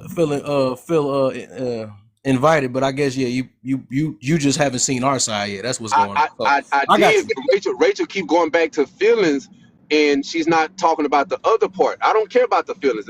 I tell you, I said it first. The feelings have nothing to do with my point. I'm just We wasn't saying, talking about okay, you. Okay, what is your point she though? was, Please, she was, she kept saying okay, everything please she said clearly state your point. Clearly, please. is disingenuous, okay, to take the minority of anything and think you're going to blanket the majority of anything. That in itself is disingenuous. There's no right way to use a study like that. There's no way. We That's already my point. agreed. We So why literally when agreed on that. so when your rebuttals is when you rebuttal something if you say you agreed on that, it's like you're going against that. So that's why I be confused on it. What? I want to disagree No, with that. at first you were saying that you can't use statistics at all. That's what I disagreed with. That was your first point when you came up here. You was like, nah, you shouldn't be using statistics at all. So the reason I want to disagree on it, it's not really in a disagreement. Honestly, I agree with you. However, it's being used by a large group. I think he rubbing off now. He's saying the same thing. He's No, literally I about to say the mean, same.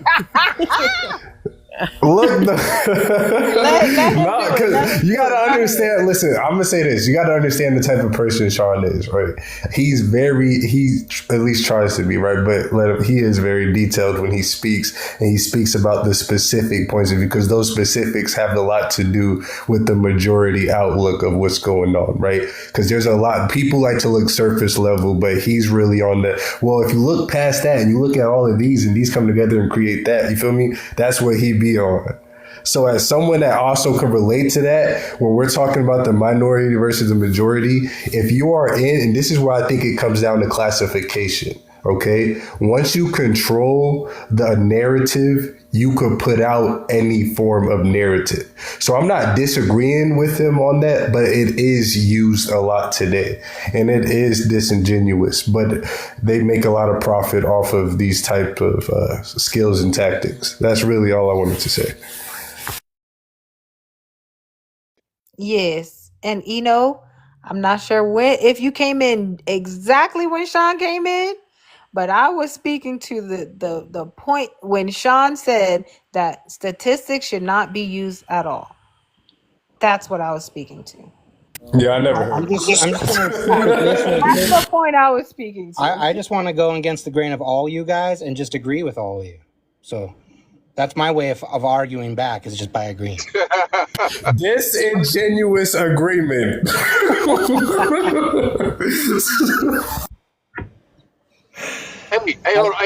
on. So that means that you couldn't really see when I conceded then. Rachel, I conceded to that. I was like, okay, if you're gonna use statistics, then you should just use it for your own self and not outside of you. Don't project that on other people. So I conceded to that. I did. Saying okay if you're gonna do it is not conceding that it's okay to be used. You're just saying if you're gonna do it, but do you agree? Okay, this is where the conceding goes. This is where the conceding goes. Do you agree that there is a time where statistics can be used? Yes, and then I specified what I meant when they could be used on your damn self, no other person, to you to make a better judgment of something, not project those statistics. I disagree with that. Okay, that's what we differ right there. That's what I'm trying to say. I mean, so when I say I conceded, when we're having a panel discussion with other people and sharing information, I think that's disingenuous. Like, what? You just want to keep people in a box? Like, no. You do know that statistics keeps us in the box also, right? You see what I'm saying?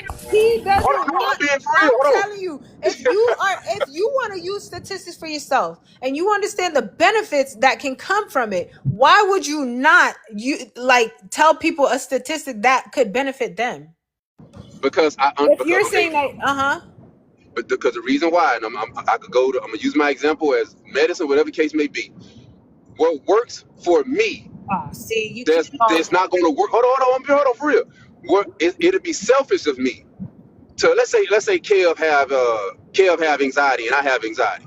My anxiety medicine probably could unalive Kev. You do know that, right? So what works for me don't give me the right to go and tell somebody else they should try it. No. Putting it out there. Putting it out there, okay, you gatekeeping it, okay? They can go and look for the information deeper themselves. Like, you're saying don't even do it anyways. Like, putting something out there so that they can go find it themselves is not wrong. Like, it's just like, I got a question. I did this and it really helped me, but you know what? I'm just gonna keep it to myself. What about somebody who panel discussion? Go ahead, Robin. What about someone that gives consultations on how to build businesses, and they're like, "Yo, no matter what the business is, I can help you because it's general business principles, right?" Like Alex Hormozy. I don't know if you know who that is, but he's helped like 200 to 300 businesses unrelated to each other, So that means there has to be some unifying principles that make these things work, and he's able to do that because he's applying generalizations that what works on business. And What works Hey, is, if you got a product, if you get more views, you're going to get more purchases. Even if you have a shit product, the fact that it's getting seen by more people have the opportunity to know about you and buy from you specifically. So Let a me lot of market, you know what I mean? Yeah, go ahead. let me say this so he can marinate on it, because I know he's trying to respond already. But I was trying to say this because I was talking all this time. This show was muted all the time. I was like, no, I'm like, no, I'm trying to go before Rob, but I was muted.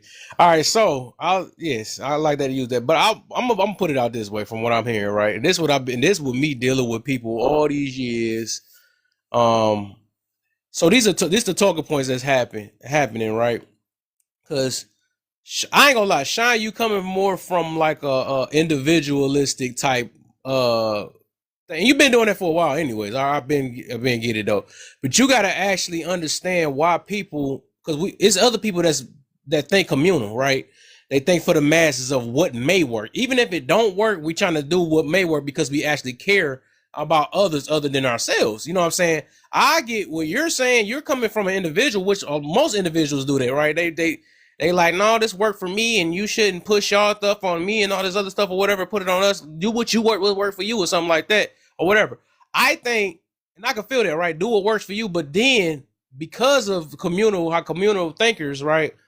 If they see, a lot of time people like to say do what's worse for you so they can take them out the hot box, because if it was working for them, they wouldn't be in that room anyways talking about it.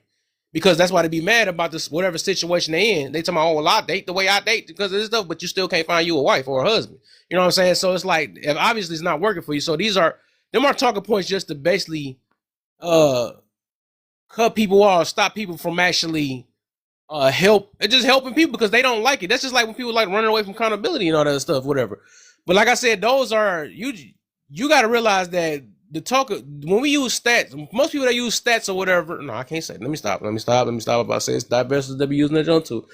But I'm gonna say that's why you have to look at it yourself and see who's coming from a selfish and in an individual thing though. So if that's why I can understand you, and I'm pretty sure everybody else can, or the people that is. But yeah, yeah, You get what I'm saying, Kev? yeah, hold on. yeah, yeah. I want to respond to what I think it's official. I can't see his whole name, but official, right? Okay, and I'm gonna respond to what he said. Then I guess you just look at it.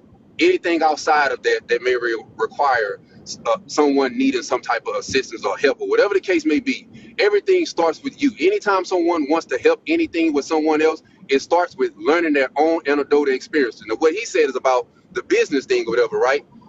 You can't tell someone how to build a business, whatever the case may be, if you don't know their habits, how they got to the point where anytime you go to a business or a consultation, whatever the case may be, they want to know your anecdotal experiences, why you're not financially this, why you haven't reached the goals that you want, so they could build on top of those things. Everything starts with anecdotal experiences when it comes to any type of help. That's my whole point I'm saying. So he still proved the point. Even in his analogy, and all of those things are going to be, okay, give me your history. What is this? What is that? How do you do that? How do you all come to this conclusion? And then they will build on top of your anecdotal experiences. Nothing get built on top of not having anecdotal experiences. That's just how True. life, that's how the universe works. Yeah, we get that though, but that's the whole point. If you got 15 That people, yeah. if you got 15 people that's sitting there saying, oh, that can't. They say 9 times out of 10, if you cheat, your relationship won't last, and they make a statistic out of it because they have to learn from all the people that was cheating, which is individualistic. Why would you have to be the 14 million person to figure that out after you got all these stats on? Most of the times, if you cheat, you're going to end up in a bad situation. You know what I'm saying? So some stuff is to basically, like I said, to save you, even though it's an individual. So it had to be so many individuals that messed up that we like, all right, majority of the time, if this happened, sure, we got to go by this so we can save the rest of the people from going through the same thing. Both Right. of you are correct, by the way. I It's just want to procedures. I want to make this clear right quick. Again, it's perception based. This is why the single person's point of view is so important, because you're experiencing, you're living life, you're learning things, and you're being tested, right? And when you're doing that, again, you're supposed to be learning. So you have statistics versus your own perception. You could then add the two. Like my equation I like to use, not really equation, but a little saying, is that I got 5 fingers, which is 5 different equations. I put all these equations together so I could come up with one answer.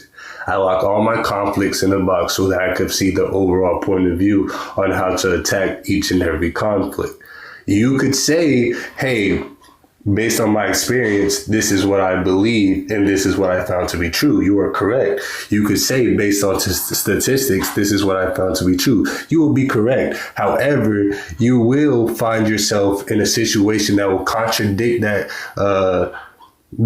statistic or contradict one of your own experiences that are you are using for your own truth, because it's just based off of probability of what happens, quote unquote, most of the time, because everything is really allegedly, like, if we're going to be honest. So I'm gonna put it. Here go another one I thought about. It's no different from how we use the Bible, right? So majority is a reason why sins are sins or whatever the situation is, right? Even though some things may not work the way or the people might do or whatever, but we speak on this thing, even though it's majority of the time. If you let's see what sins they got. If you fornicate or something. Well, I don't know. I'm trying to think of. I can't think of that fast enough. But basically, it's no different from statistics. You know what I'm saying? Like, don't do this, and we put it out to the masses. It's up to them to take it or not, even if it worked for them or not. So that it's like literally no different. It's just usually use statistics. I think that's actually one of my questions that I'm gonna do on Saturday, because I got it. Never got the answer yesterday. It's like what people You use. know what? You know what statistics is, bro? It's a collection of anecdotals. That's what it is. Yeah, that's all that is. A mass collection. So Literally. bro, even back to dude when he helped 300 businesses unrelated to each other. The reason he's able to call himself a pro is because these businesses ain't got nothing to do with each other, but he knows how to run traffic and he knows how to get them results. You know what I mean? So when he has proven case studies, he uses a huge collective, 200, 300 case studies to say, hey, I'm a pro in this. I got other people results in their sewing business, in their knitting business, in their fucking basket weaving business. You know what I'm saying? Like surfboarding, you know, people sell skateboards, whatever it is, you know what I mean? And then he's like, all right, like I can help anybody. If you're trying to sell, I can help you. And I know that's a broad claim to make, but like that means that, yo, whatever you're trying to sell. And then some people will be like, yo, but I'm trying to sell this obscure thing. Like I make Smurfs and I'm trying to sell that. How can you help me? He's like, bro, if I could get you visibility, I could get you sales. So he takes his anecdotals, 200, 300 case studies of successes, and he builds upon that. And he's like, yo, like, nah, I'm a pro. And that's what people get consultation. It's the reason people go to therapy. Like, and even the therapist has a list of case files of people that, you know what I'm saying? They fall into the same category and stuff like that. So I don't know. I'm a strong believer that, like, yo, there's 8 billion people, but there's not 8 billion personality types, bro. There's less than 1,000 personality types. It's probably less than 100 personality types if we're being real. So that's why we group compartmentalize people so quickly. Let me give you an example. Like, bro, when somebody's rapping, how long do you need to assess their skill level? Less than a minute. If they sound like Soulja Boy or Eminem, less than a minute. You know what I'm saying? You could tell if you want to download their music in less than a minute. And when someone speaks, you could tell if they're articulate. Less than 5 minutes. Like, it probably take less than an hour if you know if you want to move forward in a relationship and have somebody be in your life as a friend or not. So, you know what I'm saying? And that's based on anecdotes. That's based on people you met that were similar to them. You know what I mean? So, we're not. I don't know. I think people are more the same than they are. So, we're not. I don't know. I think people are more the same than they are different, but some people think people are more different than they are the same. So it just depends on how you view it. I'm gonna use this special word. I want to say I completely agree with everything you just said. That's a great point. Mister's been trying to talk. I disagree. I'm gonna let him go, but I'm about to say that's why I'm gonna use this special word. I know she gonna like. That's why you gotta use your intuition. You know, well, you don't have to. you're the sermon. You don't, Mister, jump in. You don't have to. You don't have to believe. He can jump in though. He is mine. But I'm about to say you don't have to believe neither one, anecdotal. Or it's your choice to believe it or not. So there's nobody forcing it. It's just like, what do you think will be the best decision for you at that time?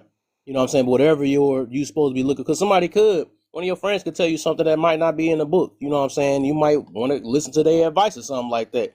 Well, from this and that or whatever, and then you know what I'm saying. So it just depends. I think it's in my book. I'll say it's safer depending on what statistics you looking at, just so you can save the trip. But then you could also listen to people that's anecdotal experiences too. So it's just you switch. You just gotta switch it up. Sure, you could be right or wrong by either one of them. Sure, go ahead, Mr. P. Hey, Sean, I want to talk to something you said, and man, me and you've ran into each other so many times, man. You have a really interesting thought process, and I like the way you travel through things. You've got a really unique take. That being said, I think you can take what I'm going to say and maybe it'll help, because what you had said kind of stuck out about statistics can be a cage. You didn't say that they're always a cage, but you alluded to that they can be mentally like inhibiting. And I agree fully with that. And I just would say that I think that has to do with the way people look at why data is accumulated in a certain way. Instead, try to look at it. You remember the old school televisions, how they would have like 3 different colors, and they would have to shoot those 3 colors to give you a color image. I kind of see that there's a whole bunch of things that we're talking about. We're talking about anecdotal, which is the singular for data. We're talking about data. We're talking about lived experiences. And then we're talking about evaluating all of that.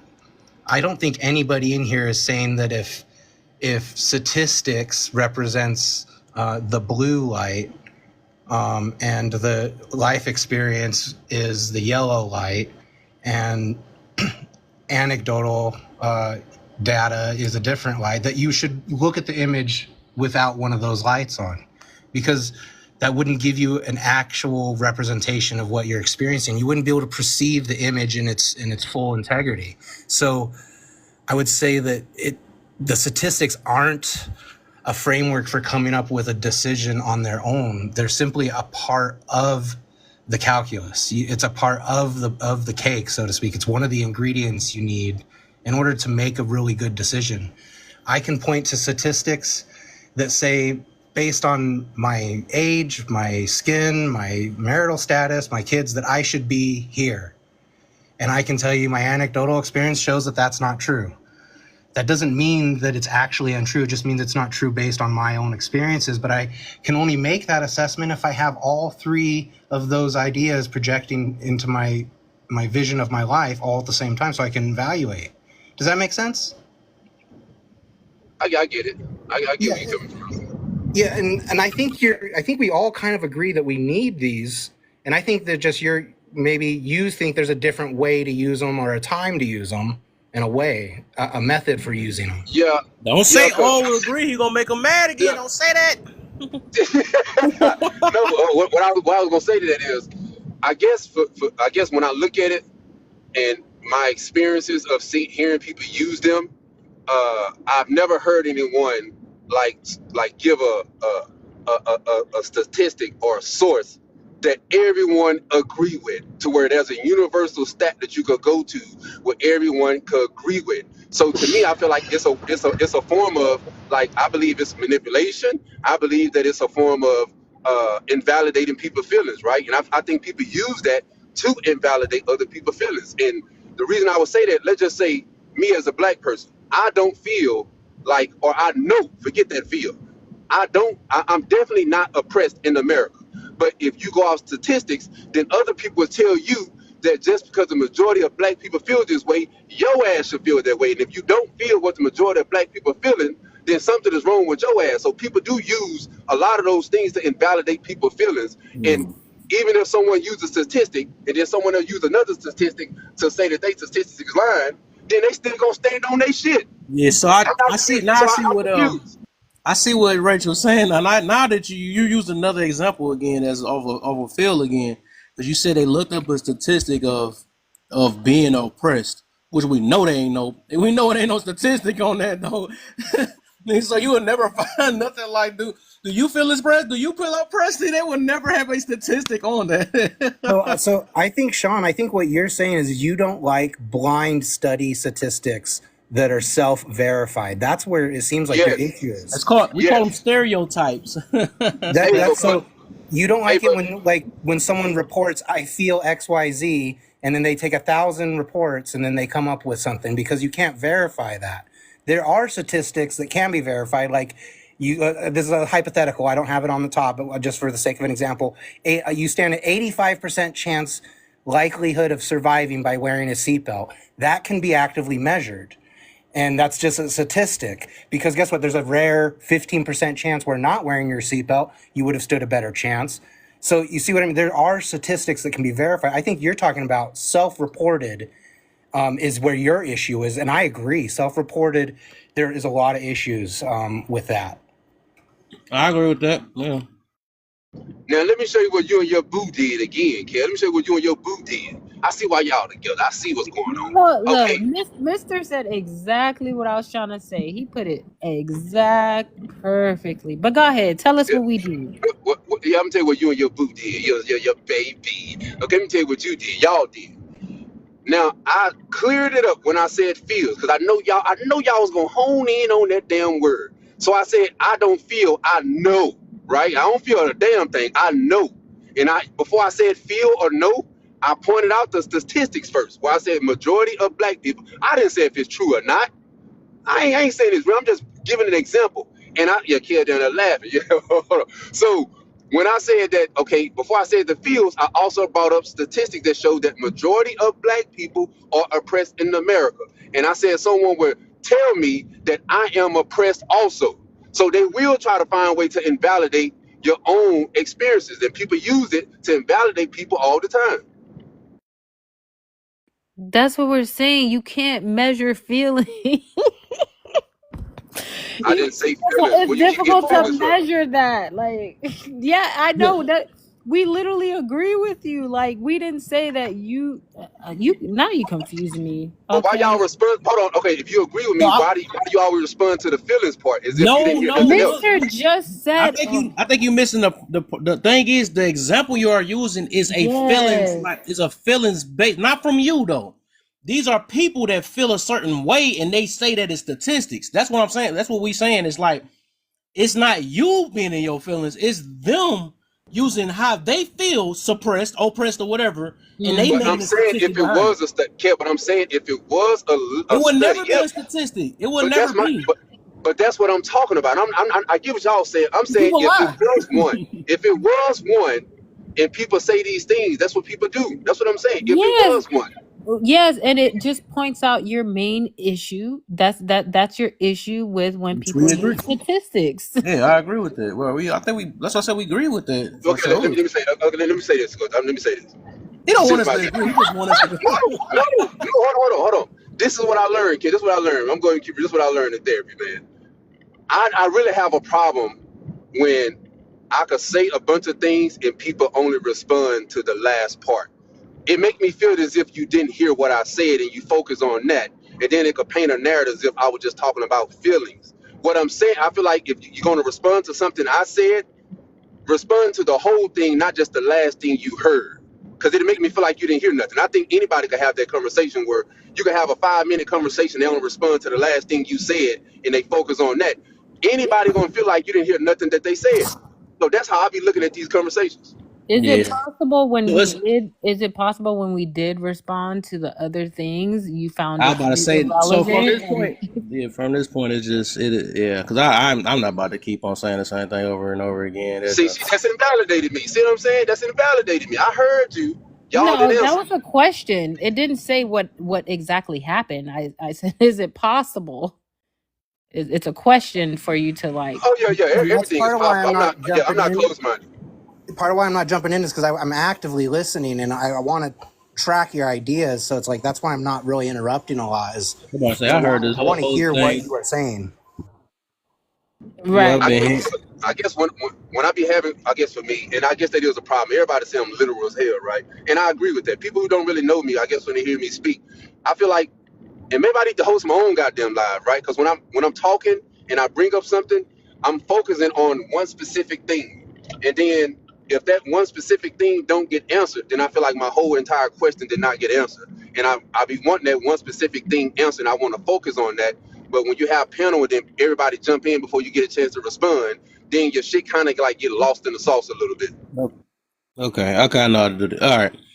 So what you look at? What's the answer? What was the question? Do the question. I'll just do that, and I ain't gonna even. We ain't doing that, Kev. You got 30 minutes left. We ain't doing that again. No. No, I'm just saying. What's your question? I'm gonna make it simple. I'm gonna just make it simple though, because I think at the end of the day we said believe we said we agree, and I guess we just need to agree and just shut up after that. That's what all it is, though. So go ahead. I conceded. What I'm saying is earlier, this could have been avoided, where I conceded with Rachel when she said I said that you can't use statistics, right?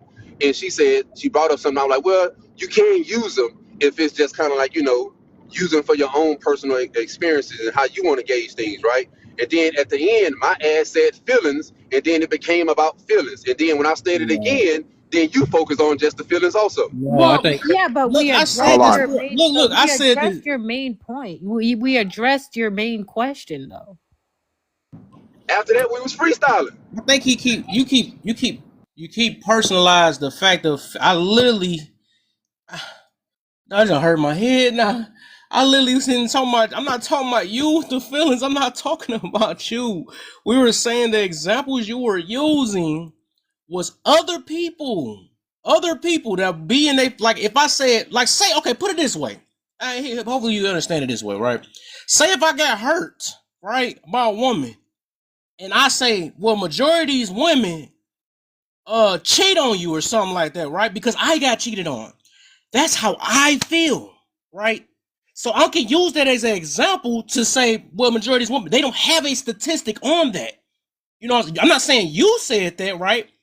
If I use that, that would be a feelings-based type example, right? Just like you said, oppressed, right? That is straight up, is no statistics behind that. That's a feelings-based statistic. I feel like he got me talking crazy. That's why he's not here because he's on teacup. That's a feelings-based example. So if we was to use something like majority of divorces was like this, that's not feelings based because they have papers, they have they got files to basically back up that statistic. So that is not a feelings based. So most majority of the times it's either gonna be stereotypes or it's gonna be hurt advice that they trying to turn into statistics and act like a statistics, which I agree that's BS because they're trying to use that to, that's the small minority. I heard you from the beginning all the way to the end. That's why I'm saying this is so funny because this is so funny. I heard when you were saying that people use the little thing. I heard every Oh, last single thing, and I'm repeating everything back. But I he think doesn't. because it's not hold on. being said Hey, in y'all can't certain. hear nobody on Tika. Hold on. Just a side note. Hold on. I ain't gonna respond. I'm gonna let official go. I heard, I can still hear everything people say when I'm on Teacup. Y'all can't hear nothing when y'all on Teacup. Y'all can hear what people saying on the panel. Nah, when you on teacup, Let we don't me hear you let until you me come back. Until you No, come I'm back, saying I bro. can hear. No, I'm saying I can still hear everything because Kev say he probably can't hear me because he on Teacup, but I I can still think hear what everything. I mean by that. yeah. That means you had to be distracted because you Mm-hmm. already drowned me out. There you go. There you You go. know what I I'm like that, saying? Kev. Now you Right. cleared it up. Okay. Exactly. Yeah. Yeah, You that's right. what I You mean right. by that. But I heard Yeah. your ass. I heard your ass talking that shit. I heard. I love you anyways. The only thing I wonder is what would have had to occur for him to feel heard because he feels unheard. So I wonder what would have had to happen for him to validate that he's heard. Like I wonder what that is for him. You know what I'm saying? And we don't got to go into that. I'm just talking out loud. Okay. I think maybe it's a me thing on this, right? And expecting me from others. It's not what somebody did wrong. It's just how I process things, right? I'm very Yeah. big on, and I said this when I communicate people. I don't. If someone say something that I just disagree with, I feel like if I want to have a productive conversation with that person, I'm not going to tell them that they're wrong. I'll be like, okay, I get where you're coming from, but you ever thought about this? So to me, whenever I say something, if the thing that someone is responding to is pretty much the last thing I said, yeah, you may have agreed with me on something else. Or you say you agree with me at some point, but your talking point is on the last thing I said. It throws me off. It throws me off literally. Like I'm like, okay, maybe you didn't hear what I said because you say you agree on one part, but I never hear the agreement. I only hear the disagreement. So I'll be confused on that. Right. I relate to what you're saying, bro, because I've sent paragraphs to people, let's say like 3 paragraphs. They might respond to like something I say in the middle. And I even do it strategically where the most important thing I got to say, I make it my last statement. And then they don't respond to that. They respond to the most insignificant thing I said. And it's like, bro, all that I said, and you respond to that? What the hell? Like, you know what I mean? So it's like, are you trying to be argumentative? Or are you trying to be, you know what I mean? So, Well, I, this yeah. is why I when I saw it was going nowhere, I went back and asked, what is the main point that you were trying to make? And then we found out that that point was already addressed. And then another point was made. And so I think sometimes if we are making multiple points and expecting people to catch your main point, I mean, you have to be, clear on your main point. Concise. Yeah.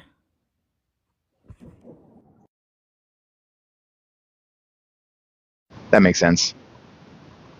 I can't send you something that takes a whole year to read and think that you're going to catch what I wanted you to catch. See, hold on. I thought that I was very clear, right? Because I said that you was like, there's a right way that you can use statistics. I said there's no way, no, there's not a right way you can use those at all. But I did say, like, as far as you using it for yourself, yes. So I conceded to Oh, you, but okay, I there you agreed Well, on go. that right, part. you just I see the issue now. but we So still that's what. addressed the point that you made. We still addressed it. But go ahead, No, Bishop. this was happening. That's what it is. It makes sense. I'm glad that he just finalized it. So overall, because our answer don't seem like that is fitting, that because he wanted us to say that don't the same thing he just said right now. Don't it don't work basically.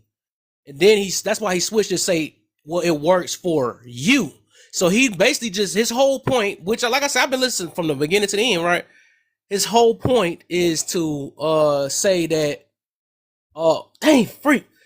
Basically that it don't work. It just worked for you and keep it to yourself. That's what basically his whole thing is. That's what he started off when he first came up in this thing. So he want us to stick with that, which we gonna disagree with. Yes, we're gonna disagree. That's the reason why. So that's why all his things that he been trying to use in the different examples, he's trying to get us to agree with him, but it's only certain parts we agree with. But now to go back to the solid main point, yes, which I'm still going to disagree with on that. Yes, I'm not Nah, going to say don't. I'm not going to say not use statistics because I do believe it helps a big, large amount. So yes, there it goes. So you are being heard. It's just we just don't agree on that main part. That's what it I, is. I think he wants to be heard more than he wants to be agreed with. Is that right, Sean, or how do you feel? Yeah, I don't care about agreeing.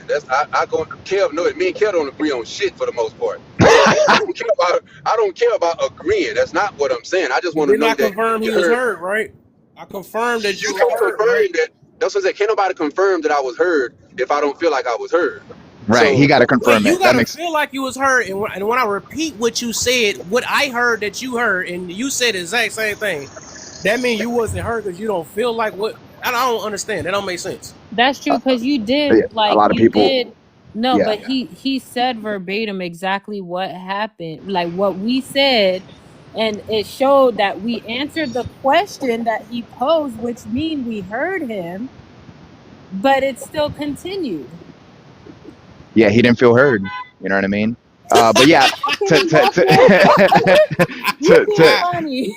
I mean, nah, I just want to I know that. understand where he's coming from. My bad. I'm gonna mute up, y'all. My bad. I just want to know, Sean. That's Do a you feel personal like your issue, idea then, man. was We can't do actually that, heard? bro. Like, I'm not trying to joke. Like I think I heard your idea, and I also think I heard you uh, grow a little bit in your own perspective, because it's what I literally, almost what I heard was no, and then actually there is an avenue that I wasn't considering, and now I'm going to consider that avenue. That's the transition I saw, and even where you ended up, we don't mean you don't necessarily fully agree, and that's fine. I think, but if you don't think you were heard, my bad. I try really hard to listen to everybody because I want to understand what you're saying before I think about what I want to say back to you. And part of the reason why I followed you is because you got some brilliant thoughts. But anyways, am I hitting on the right spot with this Y'all or no? just following each other. Y'all been mods for a long time in here. It's crazy work. And also, there's another point to be made that is it possible that Sean is also not hearing other I was people? just about to say what I don't feel heard, right? After I said Mm, yeah, it's possible. Oh, that I mean mean, Kev I gotta got go. noise That's in the background, so just okay. let me know when you want me to speak because I You got got noise. 15 minutes. Oh, yeah, go Go ahead. ahead. Go ahead. Go ahead, mister.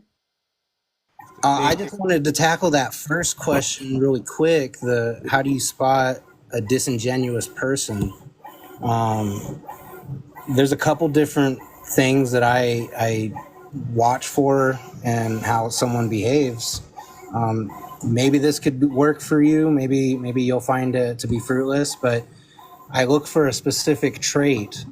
Can someone give another person happiness without the expectation of anything in return? Like they don't gain anything from that person's success. Like for instance, official Rob, if you message me out of nowhere and you say, hey, you know what, we talked the other day and you said something and blah, blah, blah, blah, blah, and my job turned around and things are going really good, I would be super happy for him and I would have no envy in my heart and I would have nothing and no jealousy towards his success. I simply would be happy for his success and I don't want anything in return. If someone can't be selfless with giving out happiness to people, you know, I think that is a big sign. And then also when someone is getting close to you, look at how they interact with the people around you. So say official Rob and I start hanging out and we become good buddies and we hang out with Kev, right? And then when we leave, I start talking all this shit about Kev. Not even like heavy, just like, did you see what he did today? That was so stupid. You know, just little things. But then when next time official and I hang out with Kev, I'm all goody and telling Kev everything's good because I'm trying to create a barrier and I'm working from a disingenuous perspective already. So it's like, I will watch how someone talks about a server. If a server comes up to the table and they're all happy and smiles and the server walks away and they're like, what a fucking dumbass, excuse my language. In my mind, I'm like, why not speak to the server and let them know what they could do to be better? Why resent somebody who doesn't even have the ability to correct their behavior? That to me is someone who's disingenuous because you're setting someone up to be hated on. And those are two things I look for, and I don't want to monologue. So I'll land on that and maybe you guys let me know if those are good points, if they've been brought up or what you think.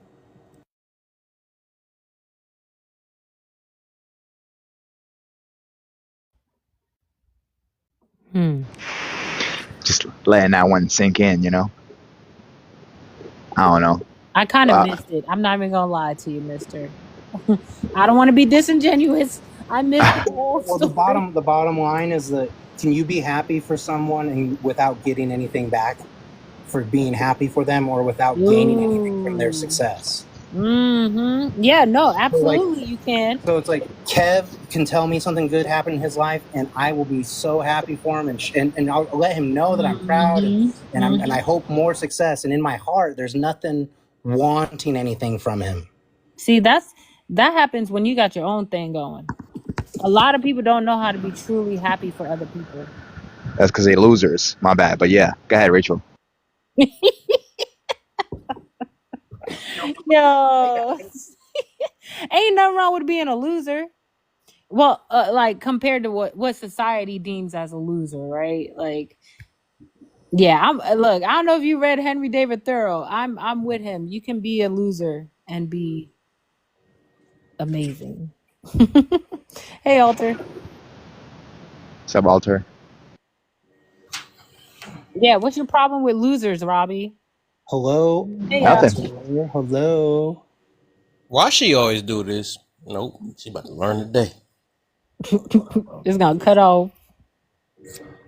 I'll cut right off. Yeah, always she be doing the lad man. So do you think that that's a good way to spot a disingenuous person? Oh, like how if they don't show possess that trait. Oh, I mean, they don't possess it. I think maybe it depends. Maybe it depends on like who they are happy for. Like some people, they may actually genuinely be happy for other people. I'm not sure if that's Oh, the that's me. best My way to bad. spot it. I'm not sure if that's the best way to spot it, but I could see that being one way. I just think that's a jealous person. I'm not sure if they're like overall a disingenuous person. If you get what I'm saying.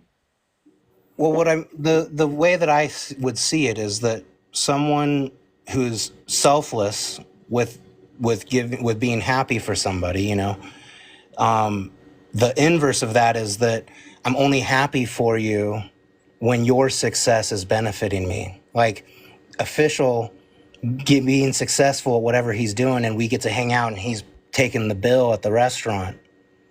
See, his success is benefiting me, so that's why he gets my happiness and Ooh, my saying you've done a good job and things are great.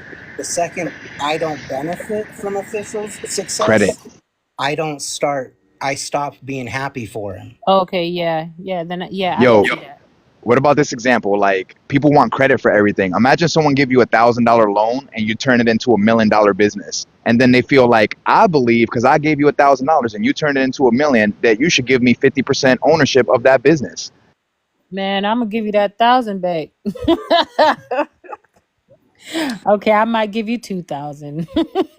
I mean, I would say Right. that you should have stipulated that in the terms of the loan, my guy. That's what I would say. Right, but I think that's disingenuous because a lot of people do that. They'd be like, "Well, you wouldn't have made it if it wasn't from." It's like, bro, I could have borrowed your measly 1,000 from like anyone else, man. Like, you know what I mean? Because like, it takes a certain level of skill to go from 1,000 to 1 million. Because most people turn 1,000 into zero. Like that's what everybody's doing. So to turn it into a milli, like that's talent, that's skill. Like people will be trying to take credit for that. Like it's like, oh, you gave me the loan, but you ain't start the damn business. Uh-huh, because they pretended to give it to you out the kindness of their heart, but really they gave it to you expecting something in return. Yep. Well, okay, so I have like a anecdotal experience that's somewhat like this. Okay, so when I started my company, printing company, I started literally like day of lockdowns. I was kind of like planning for being stuck at home. What can I do to generate money? My neighbor, she's a really gifted artist, but she didn't have any of the means or the resources to really get out there what she was trying to do. I have the means and the resources to fully fund like thousands and like tens of thousands of dollars in product if she was willing to put in the work. I don't ever claim success for her business off of that. The only thing that I claim success in is seeing someone who had talent and trusting them to uphold their word. That's all I can take credit for. And like we've been doing business for 6 years. She's one of my biggest clients.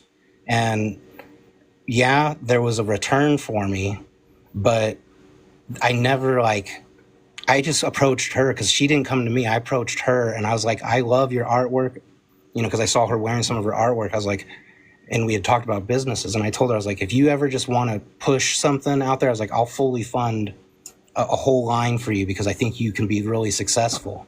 And because of that, she has repaid me with endless amounts of work, but I've never asked for it. And I don't try to take credit for her success. I just take credit for being able to find someone who I could trust and has a successful mindset. So there was a lot of luck that kind of fell into it. But I think that's kind of an anecdotal to what you were talking about. Like, I don't actively seek credit for her work. If I wanted credit, it would just be for knowing that she could do it. I like that. Hey, let me get cause yeah, I got 7 minutes, y'all. I gotta watch this. Tomorrow I'll be on all night. Y'all better be over here then. Y'all better be over there then. I'm gonna get Alter to answer all these real quick, and then we about to call it a night after that. And I do want to say my video going crazy. That boy had What? Hey, y'all almost make had sure y'all like and repost my baby's video. that boy got about to be at 12K already, boy. Comment. My gosh. All right, but go ahead, Twin Ski. Go ahead and set us out. Get us up out of here. Did you say Stephanie? Man, when the heck y'all get on here? You know what? Whatever. Okay. Huh? Yeah. Can Later, lady. dang, I'm Lady. missing everything. Lady, dang, that sucks. Okay. Boo. Well, I know. Standard. I You guess because said I gotta work 20 tomorrow. more minutes. No, I'm gonna nope, call your job. nope. Okay. Uh, I thought he said 37 more minutes is what I heard. That's Now, what I oh thought. nah, That's what I see, y'all about thought. to Okay. see when 6 minutes hit. I'm serious. Now I start to be serious. Now I'm sorry. No, yes. he do. He be clicking it out right off. Um, dang, I missed all the combo, but well, y'all probably already said everything I was gonna say. On the how do you spot a disingenuous person? Um, well, first of all, they're not consistent with what they say. Um, I think that's probably one thing. Um, what else? Don't be counting us down. Let me count us down. Got me, struggling. I'm trying to hurry up, think. Um, but it's ingenuous. I would say like a person who says something and they don't really actually mean. I think they don't really mean what they're saying. They don't. They're not meaning nothing that they're saying. I guess in a sense, they're not. It's not adding up. How am I trying to say? It's not adding up to what they um like. Okay, okay, I have to get an example to make this make sense. I'm in the piano. Someone was talking about like women, they don't do certain things and they never see a woman, be violent, things like that. But they can all automatically, well, I only speak for myself. And then they can tell you when you ask questions about men, they're like, well, I don't, well, yeah, the men do this. I'm like, how y'all, that's just disingenuous because it's not, you're not matching that up. That makes sense. So kind of hard to explain that, but that's how I kind of see that.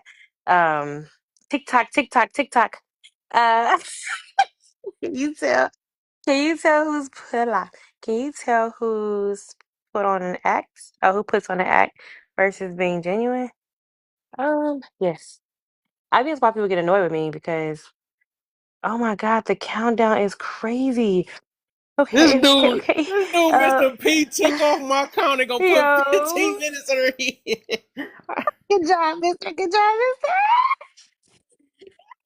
So can you tell who's? Yeah, you can tell a person being genuine. And putting on an act. For sure. Based off their conversation, based how they keep up with what they're saying. A lot of times you can just tell. And this is why I think a lot of people get played too, because they don't really know when a person's being genuine, a person's just putting on to get what they want. So you gotta know the difference. Clearly, I don't have time to explain that. Not y'all put me at 57 seconds. It's crazy. How do you correctly use gaslighting? Well, when a person is telling, you know what I'm saying, they're twisting your words. Gaslighting is when they put you on 44 seconds. I don't know. Signs of a triggered person and is being triggered always bad. Heck nah, being triggered is not bad. Sometimes you need to be triggered by something so you can trigger yourself to act. Okay. Um, yeah, so signs of a triggered So, person is whoever put me on 45 seconds. Go ahead. let me say this though. So, I ain't gonna lie. I'm gonna say first off, I did learn this from Mr. P first, right? But yeah, I think you just now you. That's why I put correctly use gaslight. I think when you just did, you didn't correctly use it. And I know you. I'm talking about besides the joke one, right? So what I learned with gaslighting, it's a manipulative thing, right? And I just looked at the little video too. What he was talking about the movie called Gaslight, where they got it from. So basically, it's just it's basically trying to manipulate somebody to believe in basically going against their own sanity, right? So it's basically they was say if I seen you at a church or something like that, right? Mm-hmm. And and I We didn't was see you like, there. nah, we didn't say hi. You know what I'm saying? And I'm just convincing you. I'm trying to convince you that you didn't really see me and said hi. You know what I'm saying? So it's really it's like almost like hypnotism a little bit too, how they be trying to convince you to, but yeah, that's what gaslight. So people, and I like how you used it earlier though. That's how a lot of people on this app use it, which ain't right. You know what I'm saying? They use it. That's why I put triggered at the bottom, right?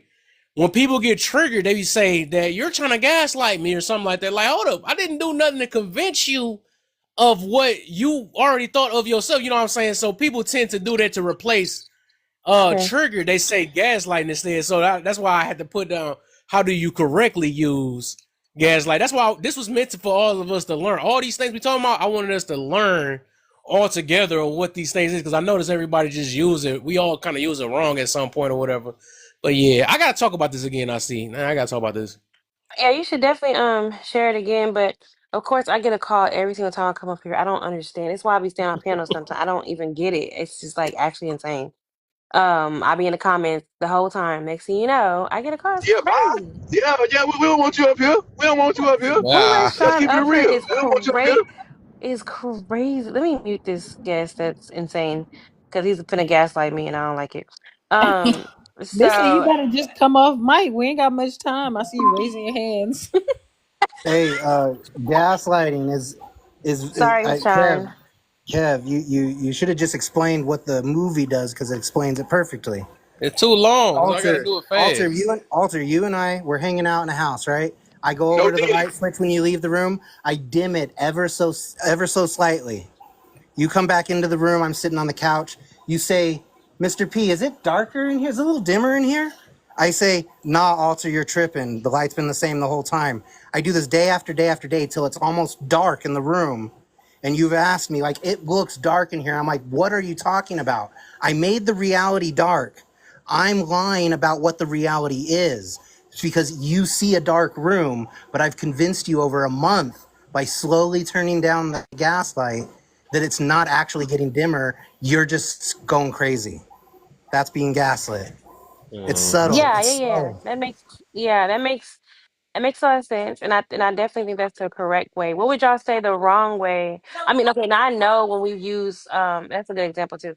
And I like so like when you were saying gaslighting, I don't know. We're saying gaslighting um is more so y'all feel like when we hear it on here that they're automatically like the people that's like trying to play victim, they're automatically saying they're Yeah, gaslit, yes, or they get triggered. So that's why I had to put the right? last. You see how I slicked that little last question on there too, because I realized people have Mm. every time they get triggered, they want to say you're gaslighting me. So to replace trigger, they say gaslighting because I guess they just learned Mm. this word. You know what I'm saying? So yeah, that's what happened for the most part. So it has to happen over time for it to even be considered in a sense gaslight No, what just or it could happened. be in mid Kind of. conversation. Not So not like really, that's me. but That's like me yeah, saying, yeah. like say if I say, hey, I need you to shut up or something like that, and you like, hold up, did you say what to me? I said, what did I say to you? I didn't say anything. What are you talking about? You just told me to shut up. No, I didn't Okay, say yeah, nowhere yeah. near close to that. I didn't think. Where you Babe, get that from? You know, something like that. You see what I'm doing? I ain't say we nowhere near close to you shut up. see What are you what Yeah, talking they're that about? makes You know, doing? perfect so sense. They gaslighting us into staying on no, they longer. ain't. I'm Bye, Okay, getting, they Kev. almost had you, I'm baby. They getting almost gaslighted had to you. gaslighting. I'm trying to What's up, save Bye, you. Kev. Belinda? Bye, So Rach. y'all Bye, check me April. out Bye, live Sean. We tomorrow. don't we don't need Bye. we don't need woke people, okay? We do not What? need woke. Yeah. She hold me accountable. All right, y'all. We gonna be on this thing today. I guess I gotta do this again. I ain't gonna be on Sunday because I be trying to take at least one rest day though. Because we be all on fan base. That's why I be trying to get y'all to go over there. We be on fan base, then we go over here, and we don't have no time to take a break. So Sunday my break day. So tomorrow I might just do two topics tomorrow. Then I might start one early tomorrow, and then later because I'm gonna do this one and I'm gonna do the other one I did yesterday tomorrow. Then we need to talk about this. Okay, bet. For sure, for sure. Appreciate all y'all, and I'm gonna see I'm gonna y'all. make a live about Shine and his glass lighting. I'm just gonna make a live on that. Yeah, I'm Ooh, gonna join. Yeah, Coming yeah. that's soon. gonna be It's the CC's Yeah, longest I'm gonna do live it. I'm ever. gonna That's do a it. I'm gonna 24 find. hour I'm gonna put live. Shine on my Do I background. got to Yeah, I'm gonna put disconnect the You put Shine live on shine and on the my. background. Hey, hey, I'm not going in live. You know, for muting people and stuff. And see exactly. Yeah, you know he better stay away from there. Nah, I'm gonna make sure you got full reign to speak CC about your birthday all this mess. tomorrow. tomorrow. Birthday. Oh yeah, Cece, let's go. happy You know early the chill. You know where the chill at, birthday! CC. You know where the chill at. That's gonna be a party then. Let's get it. I'll take a sip with you too, for sure. You know, I know you like the wine ski. I'm gonna give Yep, you. I I'll got take a you sip taking a with you. sip. Yeah, let Take me a take a. sip of You that. gonna take a sip too then, because we missed your birthday. Oh my gosh, See Robbie you, said on see you fan later, on Alton. fan Oh base See this you people later, don't be my. Alton. shutting up. Hey, I Nice. just see Jay get on out of He here. I finally just see feel Jay. good now. He feel real good. He Yeah, finally get got his. on out of here, man. Go start your live. Ah. Babe, Robbie said on fan base people don't be shutting up. That last one, yeah, they do. Okay. You know Oh when we talk about religion, they just, the my gosh. Hey, I didn't have it in me to